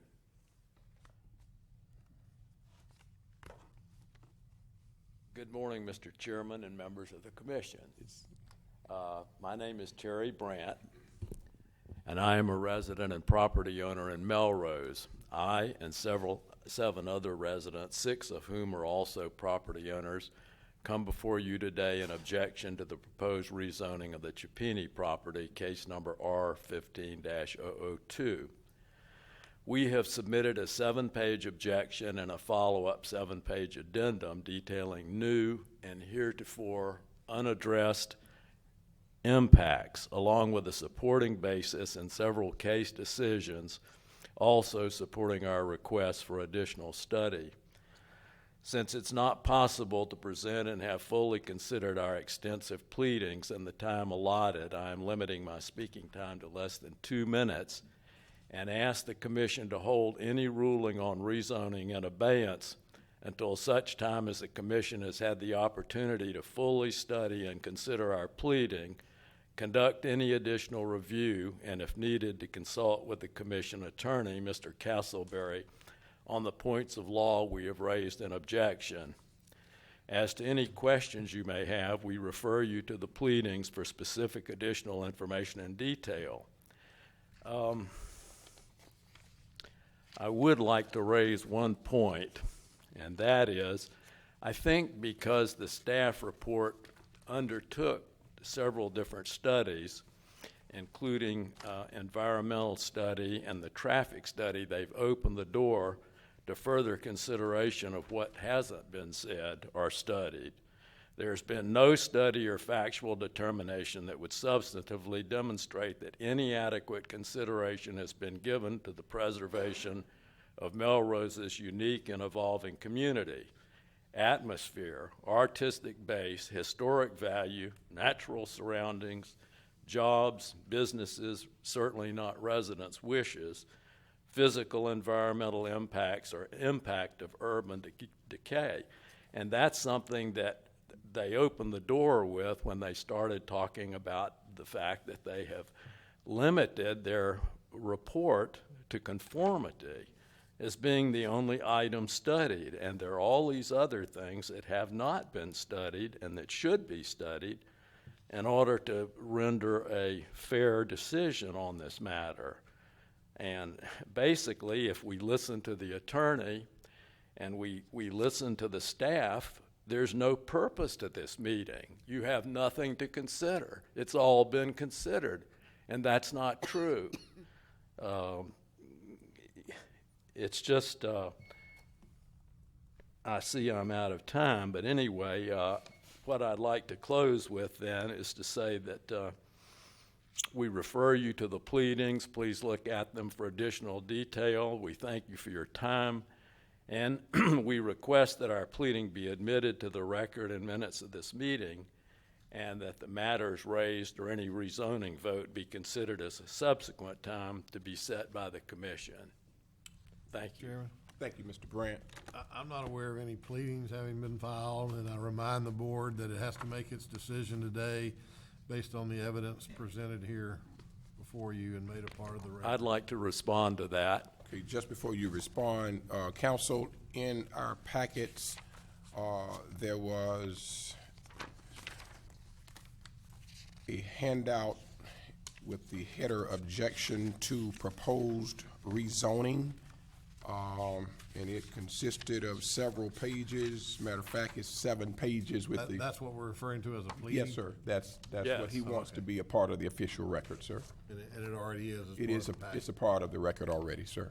May I ask if the Commission has had an opportunity, each of you, to review those sufficiently to be able to make a determination as to the specific arguments? There are arguments that we have made that have been heretofore unstudied and are unaddressed that we believe the Commission should consider before voting on whether or not to grant this rezoning. And we ask that you continue this until the next meeting or until such time as you can make that determination.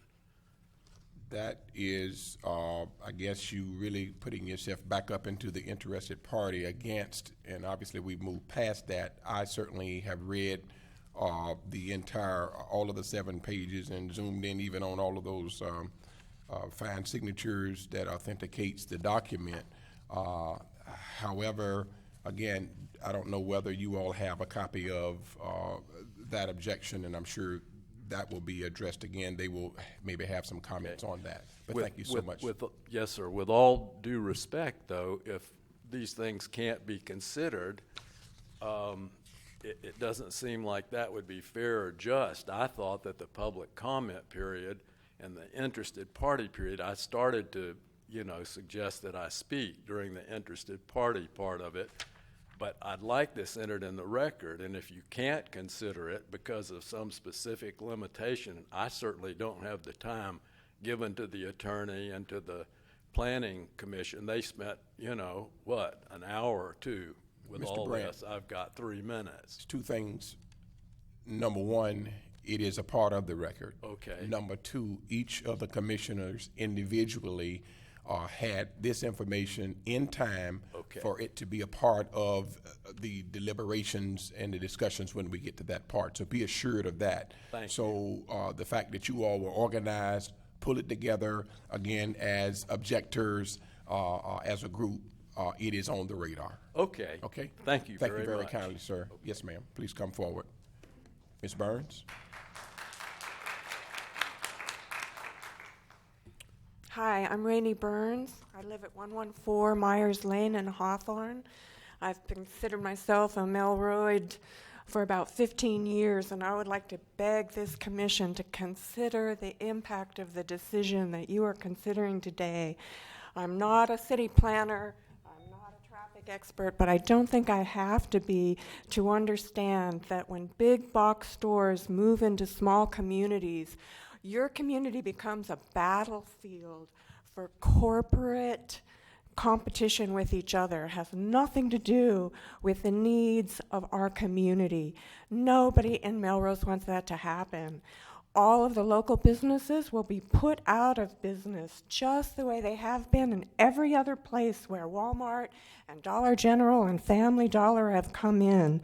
The small town community life that we all cherish will slowly disappear. I, for myself, am in Melrose because of that small town atmosphere. I'm an artist. I've spent 15 years contributing to the art and culture community of Melrose. All of us have worked so hard to create in Melrose an atmosphere that brings tourists, that brings quality tourists to our town. People are looking for culture, for art, for music. We've all worked so hard. If these big box stores start coming into our community, that will be all gone. We will look like Orange Park. I, for one, don't want to live in a community like that. I know that all of these objections don't really have legal basis to stand on, but somehow along the line, people have to consider real people, the children who will be growing up in our community, and those who will be missing out on small town life. That's what I think this whole thing is about. Thank you so much. Thank you so much.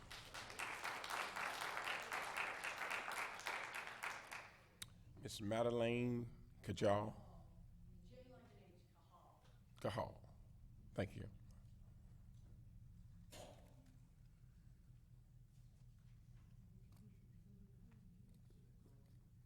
Thank you, gentlemen, lady. I've been in Melrose community over 35 years now, and for a lot of people that live out there, we like no change, even though I know that's hard to say that it won't happen, but we like our little town the way it is. I like to ride my bicycle. I like to walk my dog. I live about an hour and a half from the main, and a mile and a half away from the main area. But I like to ride my bicycle into Melrose, go park my car, take my dog for a walk within the town. I think about the school children that need to walk to the library, and that is through this pathway. I would hate to see them go through that with way too much traffic. And then just to ride your bicycle and walk with the traffic that goes in and out of these stores, which hopefully there will never be that much traffic going in and out, but I am concerned about that. Definitely love just our little historical area the way it is, And of course, the music that we can have at Chapinny's now and again is just wonderful for that little town. Thank you. Thank you very kindly. Susie Collins, followed by Ms. Christine Earl. Good morning. Hello. I'm glad you made this Civility Month. That's basically where I'm going. I've heard about the Putnam County Master Plan and the state mandate and the community issues, and I guess my concern is I've heard of all the legal issues covered by the corporate attorneys, but as a citizen of the United States of America, I have rights. And I think this is still a government for the people and by the people. I don't think that would incorporate corporate boxes, but I know that's on the books. And I guess I'm here to say, as a member of the Melrose community, as are 600 others, I have petitions I'm going to leave with you. We are concerned because small businesses are the lifeblood of any community. And when this corporate entity announces to their shareholders that there is now a blitz on to outcompete the competitors that would not be bought out, our little businesses are now just collateral damage to their big effort to wipe all other competition out. That's my concern, because you've heard, we all moved to Melrose because it is a rural American town. We like shopping local. We want our local people to thrive. We love the healthy atmosphere that is still there. So I think as a citizen, I do have a right and a legal right to speak today to maintain the health of my local community by excluding corporate ticks from attacking my healthy community. Thank you. Thank you very kindly.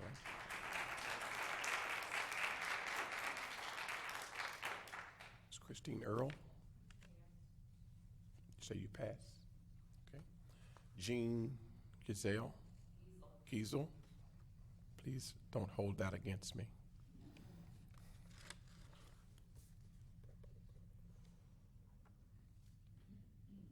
I have several concerns. I've been on the board of the Melrose Library Association for many years.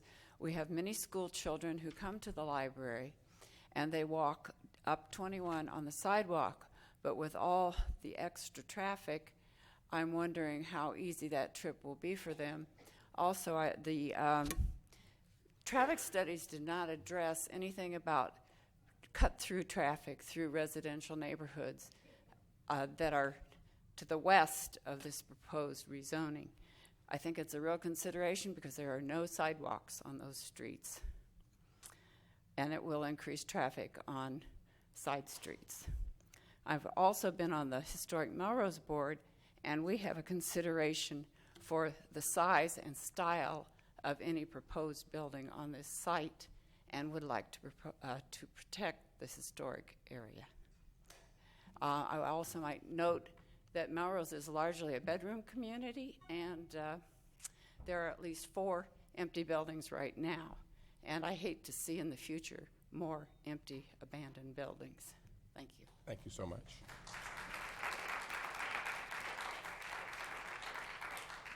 Joyce Granbach, followed by Deborah Massey. Good afternoon. I would like to address the board, the honorable board, and you, Chairman.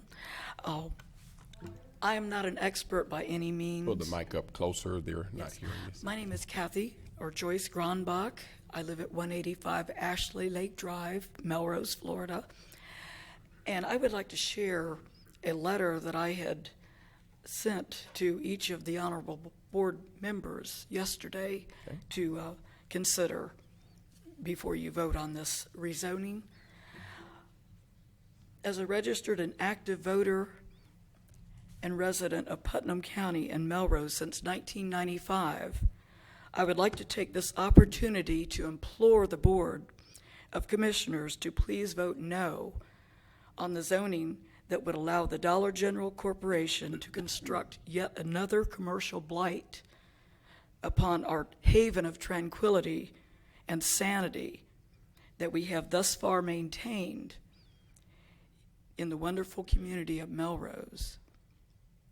Although I realize the potential of increased tax revenues to fill the coffers of Putnam County in the form of additional sales taxes and property taxes, I have to question excuse me, I'm nervous, the validity of spoiling our peaceful community with the increase of both semi-tractor trailer traffic along with additional vehicular traffic to service and shop at the pending Dollar General store and their profit-oriented corporation. The traffic is already congested enough during peak traffic times within Melrose, and the proposed Dollar General would require a left and right-hand turn lane to mitigate the risk of increased traffic accidents, both for State Road 21 and State Road 26. Who will fund the additional expense? The taxpayers, of course. I have seen their stores popping up in otherwise idyllic rural locations throughout Florida and Georgia. They have been springing up like mushrooms in the pastures of the countryside all around us, to the tune of 11,500 locations that and they plan to add another 625 locations in the 35 states that they now are located, plus additional stores in Connecticut, New Hampshire, and Nevada. Sorry, I'm out of time. Please summarize. I'm not quite done. Do we really need another Dollar General? There are already several within a 10 to 15 mile radius from Melrose, and I, for one, have abstained from all shopping at Dollar General stores in objection to their aggressive marketing and growth plan aimed at rural America. While I have not always been an activist, for most of my life as a voting citizen, I have now decided that if I don't speak up, shame on me, along with the rest of those who don't take a stand. My voice will be heard at the polls when it comes time to vote again, and I will gladly... Please stay on subject. We're not up for re-election right Okay, now, and I want you... I'm sorry, well, I'm just... Well, I want you to keep it, and I don't mean any harm by interrupting you, but I need you to understand that we're going to follow the law. Yes, and I we don't need that. ultimatums about, what you're going to do. That's your personal privilege, ma'am. I just want to make sure we keep that on point.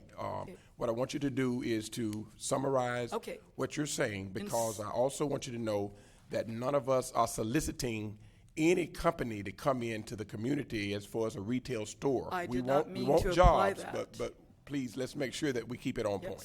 And I did not mean to imply that. I was just exercising my freedom of speech. Continue to do that, but just keep it in perspective for me. Thanks. Well, thank you for your valuable consideration in this important matter for our community of Melrose. It is a great place to live, and I trust that it will remain that way in your trustworthy hands. Thank you very kindly, ma'am. Thank you. Thank you.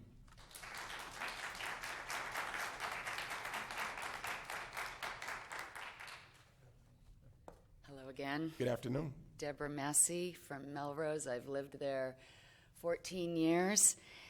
It's the longest place I've ever lived in my whole life, and I tell you, it is a wonderful, beautiful, unique, cultural, artistic, what else can I say about our little town of Melrose?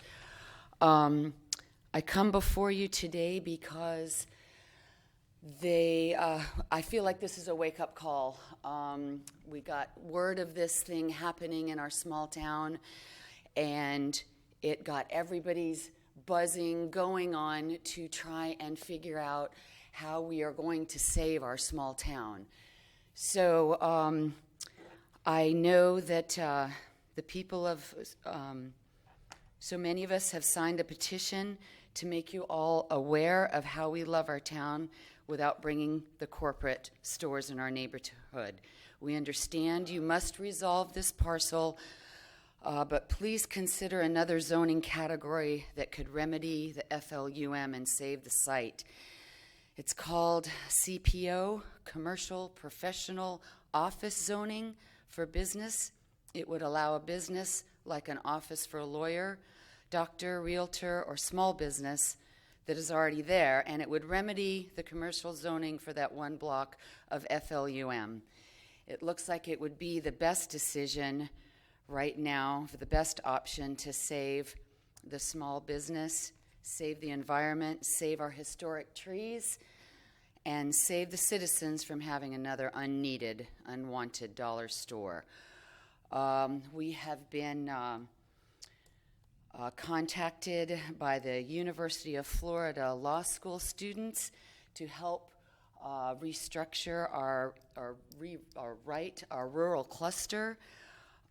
We have been instructed by your zoning board to understand how to present them with an overlay to protect our town that we will be working on and we will be presenting to you.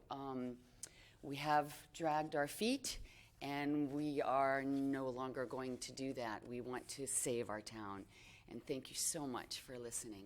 Thank you. Thank you, Ms. Massey. Next speaker is Carol Meyer, and then followed by Marie Morello. Good afternoon. Good afternoon, and thank you for this opportunity. I have a little story to tell, too. About 30 years ago, I was playing in a chamber group in the Republic of Panama, and I mentioned that I was going to go home on leave to Melrose, and one of our group, the violinists, says, "Oh, Melrose, the cultural heart of Florida." Wow. And she did go to the University of Florida, which I had forgotten. But I did want to reemphasize the fact that I'm a pediatrician, retired, and that there is an elementary school very near this site, and that the only sidewalk is on the south side of 21. So the children walking home have to go along that sidewalk, which would be where ingress and egress to the parking lot of any business would be. And the larger the business, the more traffic you would expect to have there, and I'm sure the businesses have studied this. So today, all you have to decide on is whether or not to have a zoning change that would allow a larger business when there perhaps would be a zoning change more in keeping with the small type businesses that we already have at Melrose.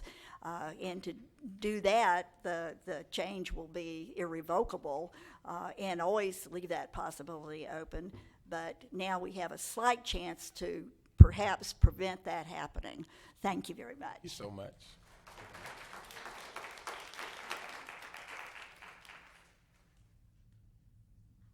Good afternoon. Good afternoon. This is really daunting, my God. And I don't envy any of you. And I am a nervous wreck, so please bear with me. Don't be a nervous wreck. What's your name again? Marie Morello. Marie Morello. And I have P.O. Box 765 in Melrose, but my address is 21019 Northeast 35th Place in Hawthorne. And I'll read this and I'll try to be brief.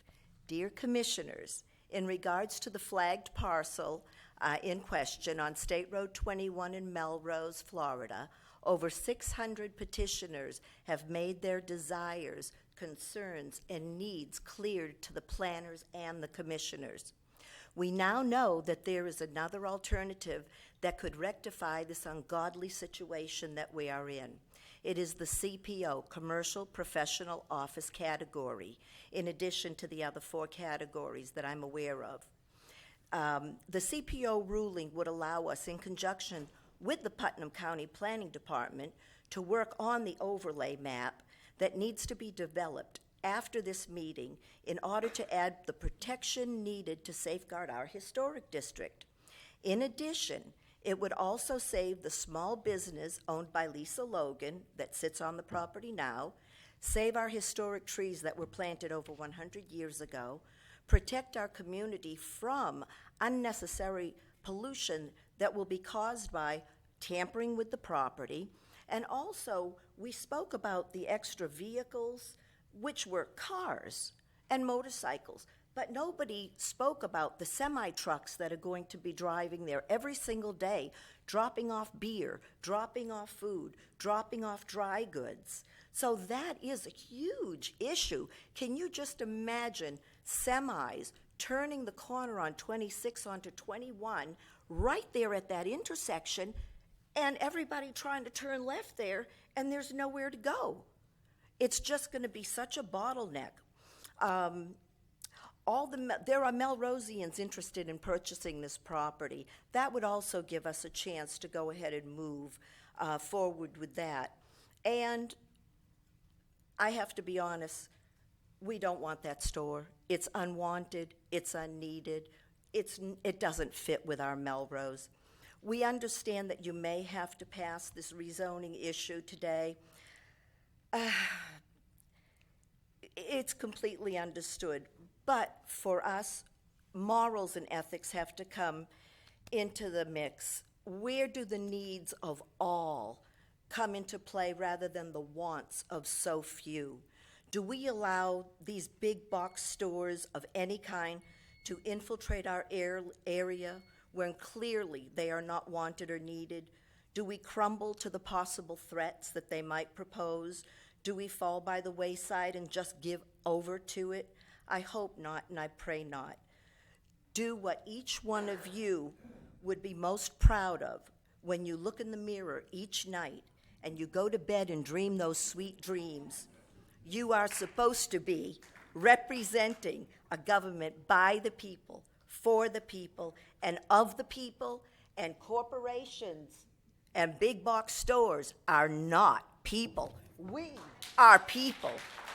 Thank you.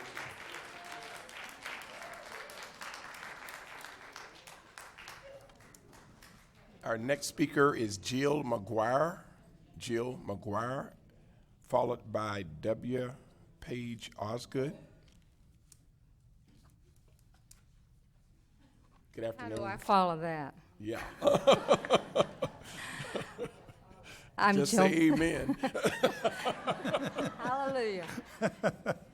I'm Jill McGuire from Melrose, P.O. Box 1206. I live on Lake Santa Fe. I've lived there for 35 years, and Melrose is my little town. My daughter went to elementary school there, and first of all, I'd like to thank you, commissioners, for having us here this morning. I know you've seen the many, many comments. There's a lot of people I know that could not be here today because they have to work, of course. I would like for you all to consider having, putting this decision in abeyance, if you don't deny it. But we would still love for you to come and have an evening meeting in Melrose where you can really see the community. So many of the people that aren't able to be here could come and speak to you. And I'd like for you to come and look, give us a chance to show you our little town and look at this corner and imagine what it would be like with a big box store there. So many people have said it so eloquently today about how Melrose is such a unique community, and a lot of us, and you all, not as many as old as I am, but remember what Florida was like and how many little communities there used to be that were similar to Melrose. There are very, very few anymore. We cherish what we have there, and we very much want to hold on to it. I'm also the president of the Santa Fe Lake Dwellers Association, and we've been around for about as long as I've lived on the lake, about 35 years. Our goal is to try to protect Lake Santa Fe. Melrose is the hub of Santa Fe, and really everything that happens in Melrose goes down to Lake Santa Fe. You know, whether it's superficial runoff or whether it goes down into the groundwater and goes towards Lake Santa Fe. The more big development we have, the more big impervious parking lots and stuff, the more our water quality is going to be impacted. And Lake Santa Fe is one of the few really big lakes left anymore with very good water quality. We're an outstanding Florida water. We have very good public access. There's lots of good lakes still, although over half of Florida's lakes are considered impaired now. And that's another part of Melrose that we very, very much cherish is our wonderful Lake Santa Fe. So we ask that you help us protect it by denying or considering the CPO designation, which would be much more appropriate. Thank you so much. Thank you, Mrs. McClellan.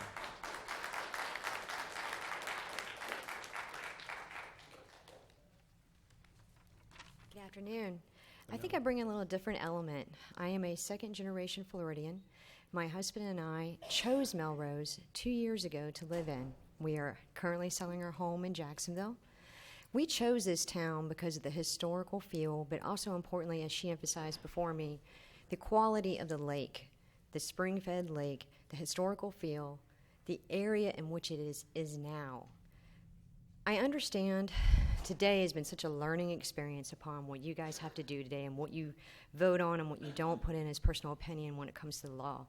But it seems very clear to me that the emphasis upon historic development and bringing of the historical element and getting it down from, 1992 is quite a ways away from where we are today in the development of that area. It is a reason why we chose to live there, to buy a home, to buy a good place forever. I plan on retiring here. So I just really want to put down that the Melrose vision is really something I think needs more opportunity to grow. And the idea of the CPO, being a resident of Riverside, I can tell you that keeping a historical value to an area will grow your inner community, your connection together, and your growth and stability. It's just huge. It's really huge versus letting other elements come in and decide for you what should be done. Thank you very much. Thank you so much.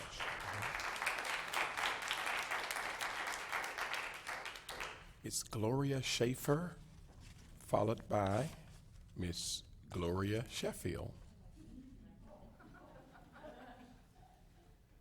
Gloria and Gloria. Okay. Schaefer and then Sheffield. Schaefer, okay.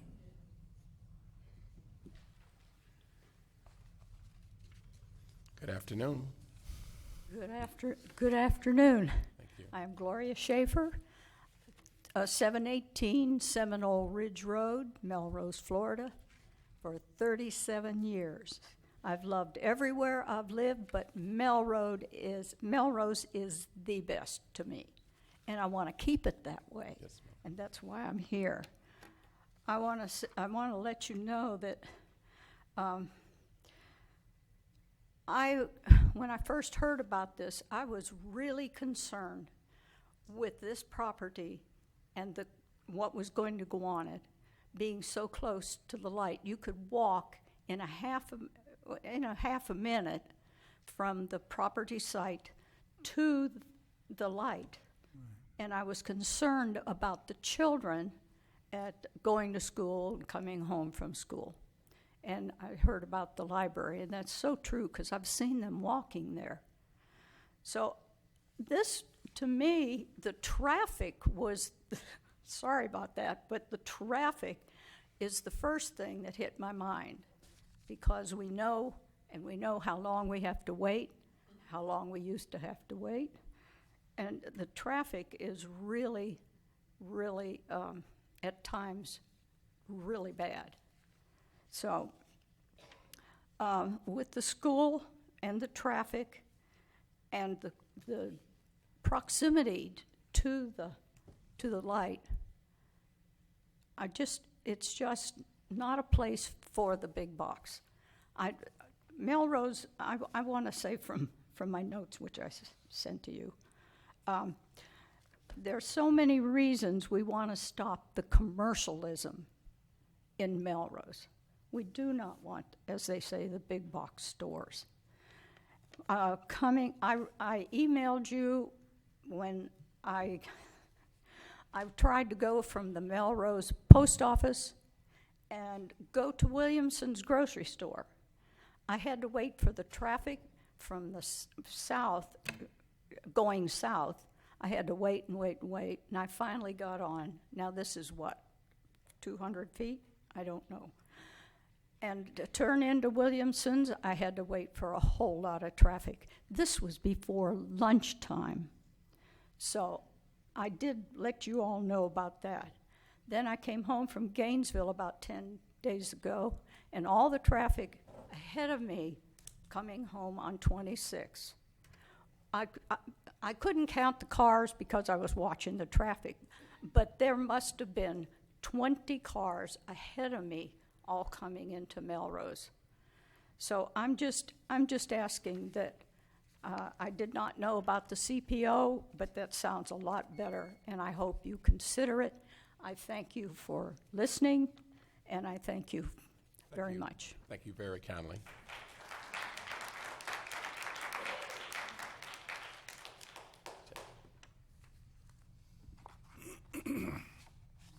Hello, I'm Gloria Sheffield, and I reside at 749 North State Road 21, Melrose, Florida.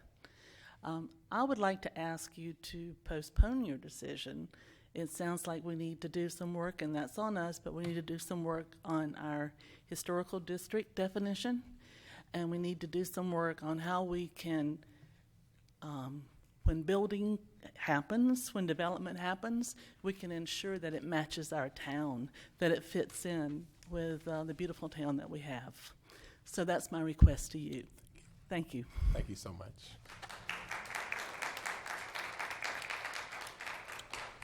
Sue Sinclair is our next citizen.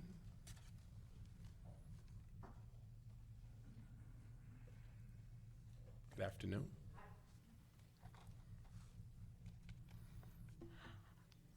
I'm Sue Sinclair. I live at 5712 Hampton Street, which is about 100 feet into Alachua County.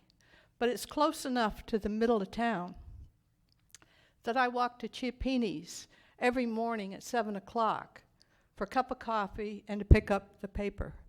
And we read the Gainesville paper and the Palatka paper. Oh. Several times every week, I go to Williamson's, maybe almost every day. So I'm buying local. I buy my gas at Chiappini's because the profit is local. It's not going to a corporation. I eat at Blue Water Bay. I go to Melrose Cafe. So it's buying local, which is important. Melrose is not a target of Dollar General. Family Dollar is. We don't want the same thing that happened in Satsuma to happen in Melrose, where the Family Dollar came in, the Dollar General came in, the Family Dollar went out of business, and you had another empty building. And we do not need another building. We welcome small businesses where the profits stay in the community. And I think the CPO zoning would be great. Thank you. Thank you very kindly.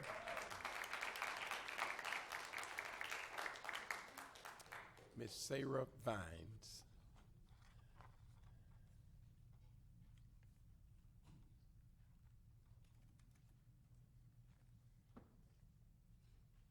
Good afternoon.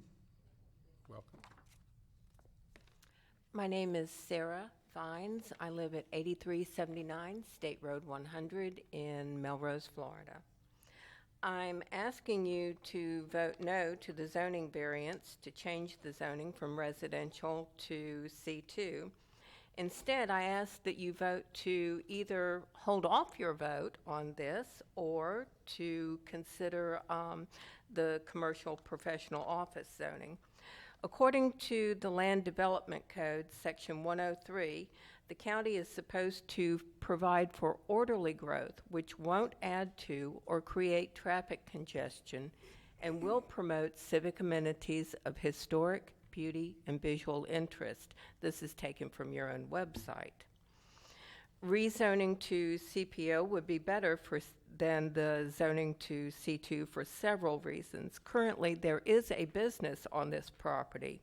If it is rezoned to C2 and Dollar General is allowed to come in, the business owner will have to close her business and lose her income. So that would already put one person out of work.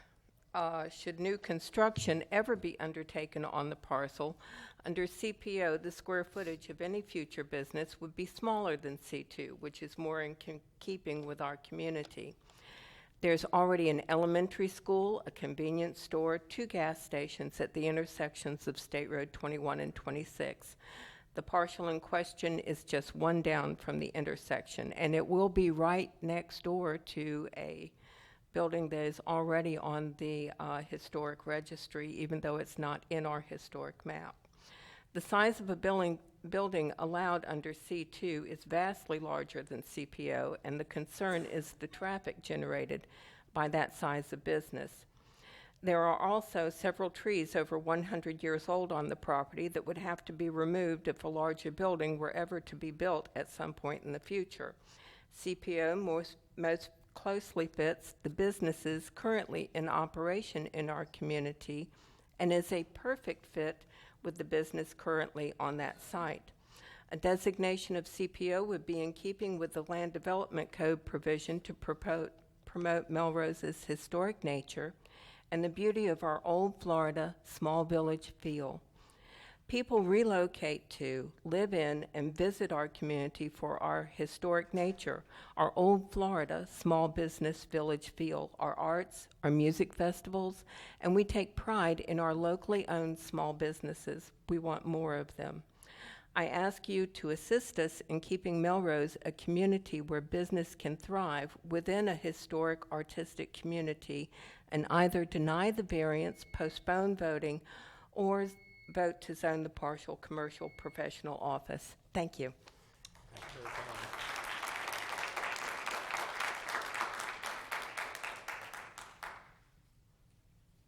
That is the conclusion of the public cards that I have.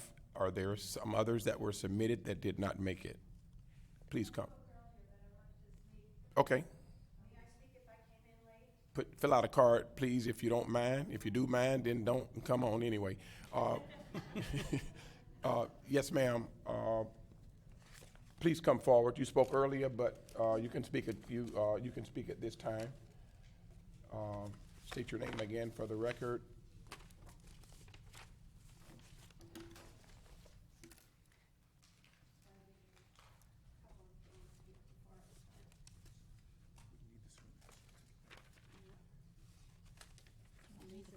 Ms. Kemp. Is Ms. Linda Kemp? Yes. Okay, I thought that's who that was. That's the size going center of the photograph. Okay. Sorry. You're fine. This time here. Thank you very much. Okay, Ms. Kemp, you submitted earlier what we considered exhibit number 2, and so Yes, I have some forgot. additional. I was so excited, I forgot to Very give you the excited. maps at that time. Okay.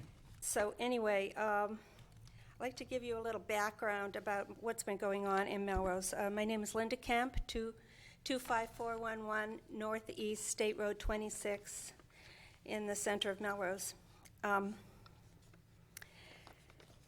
So in the beginning, when I set up a Facebook page called No Dollar General in Melrose, I was amazed at the response. In the first 24 hours, it had 500 plus hits, and as of yesterday, 5,350 people, 56 people have been reached. Our volunteers have collected over 600 names and probably more on petitions opposed to Dollar General. Every Monday, we have held street corner demonstrations at our one traffic light. We have had TV 20 in Gainesville come out 3 times and do television news reports. We had a full front-page story last week in the Gainesville Sun newspaper and also in the Lake Region Monitor. And a letter called Big Business Bully was printed in the letters to the editor of the Gainesville Sun on Sunday. In between, I have made a public information request from Putnam County and found that over 50 Melrose residents have written letters and emails to all of you objecting to rezoning that would allow a Dollar General store. I did not see one that was in favor. If Dollar General can be believed when a spokesman says they want to be a, quote, good corporate community citizen, then they should go somewhere else and allow the small business that is already there to survive. Thousands of people are watching the outcome of this meeting. Thank you very much. Thank you.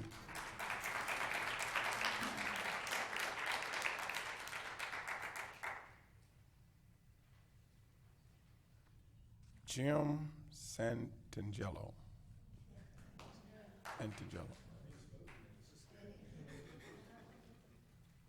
Sorry for being wrinkled up. They told me That's okay. Wrinkled up money spends also. I'm sorry? I say you can spend wrinkled up dollars, so this is fine. Mr. Chair, Commissioners, my name is Jim Santangelo, 120 Bellamy Woods Drive, Hawthorne.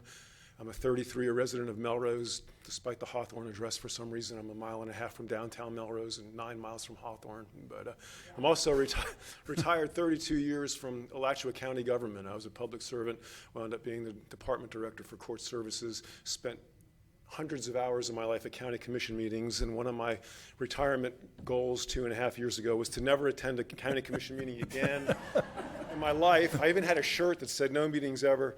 Well, welcome to the county commission meeting. Unless it was important, and it is. That's why I'm here today, and I thank you for the time. I enjoy being 32 years in Melrose. It's the same reason everybody else is here. It's quiet, it's green, the water's there, we have the trees, there's an arts community. I enjoyed working in Gainesville every day. I like being equidistant between Gainesville and Palatka. We have two bigger towns if we want, and Gainesville, obviously, where I worked.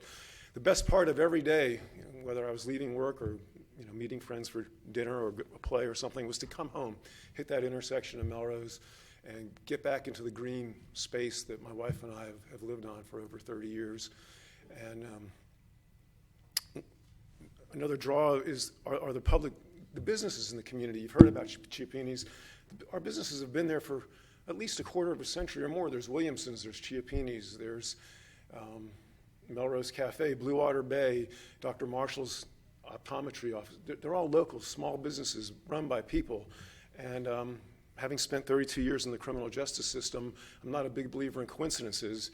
And a year ago, Family Dollar moves in down the block. I took my GPS yesterday that I bike with, and it's 1,115 feet from this property to Family Dollar.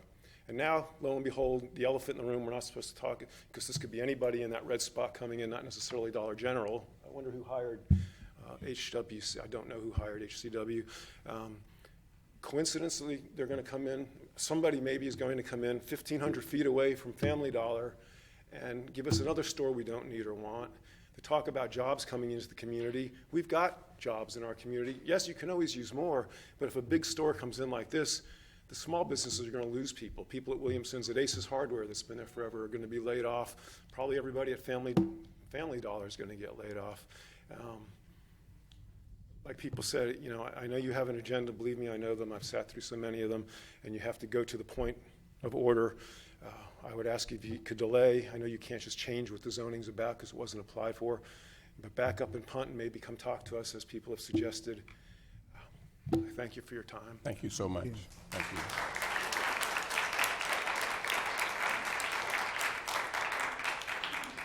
Joe Harbin.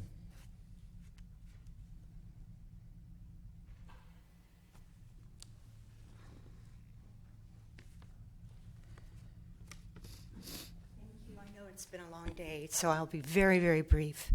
Joe Harbin, 4704 Northeast 255 Drive, Melrose. What has not been stated yet today is that we're unincorporated. So even though we have a vibrant community at the edge of this county, we have no governmental body to represent us other than yourselves. You're the only people between us and this development that sounds like is pretty serious with all of these big hitters here today. And so I just wanted to say, I'm a fourth generation Floridian. And it was very hard for me to find a town like Melrose where I could, you know, kind of remember the old days where there's still a lot of beauty. All of Putnam County is very beautiful. So I really am asking you to be preservationists today and to help us just maintain what we've got. Thank you very much.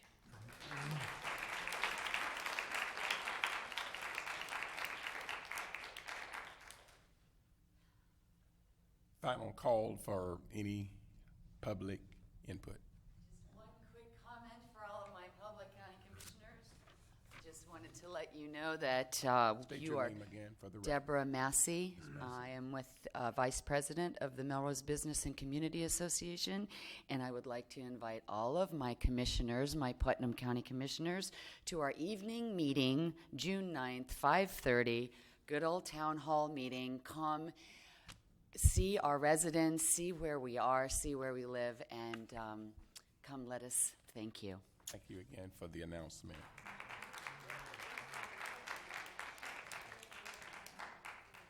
This concludes the public input part of our meeting.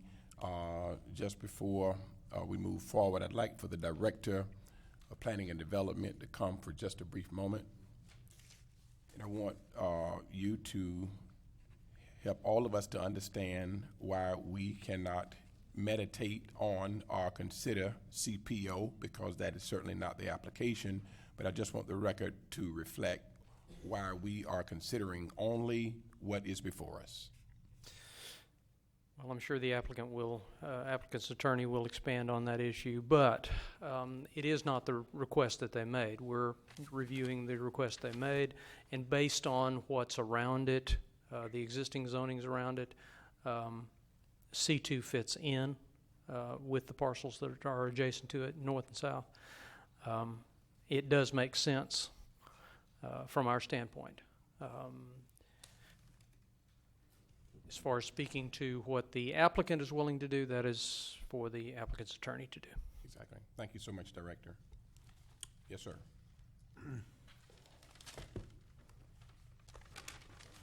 Mr. Chairman, Commissioners, again, David Theriak on behalf of the applicant. Excuse me one second. Yes, sir. We need to take a 3-minute break. For technical purposes, they're changing out some things. Yes, sir. I like that.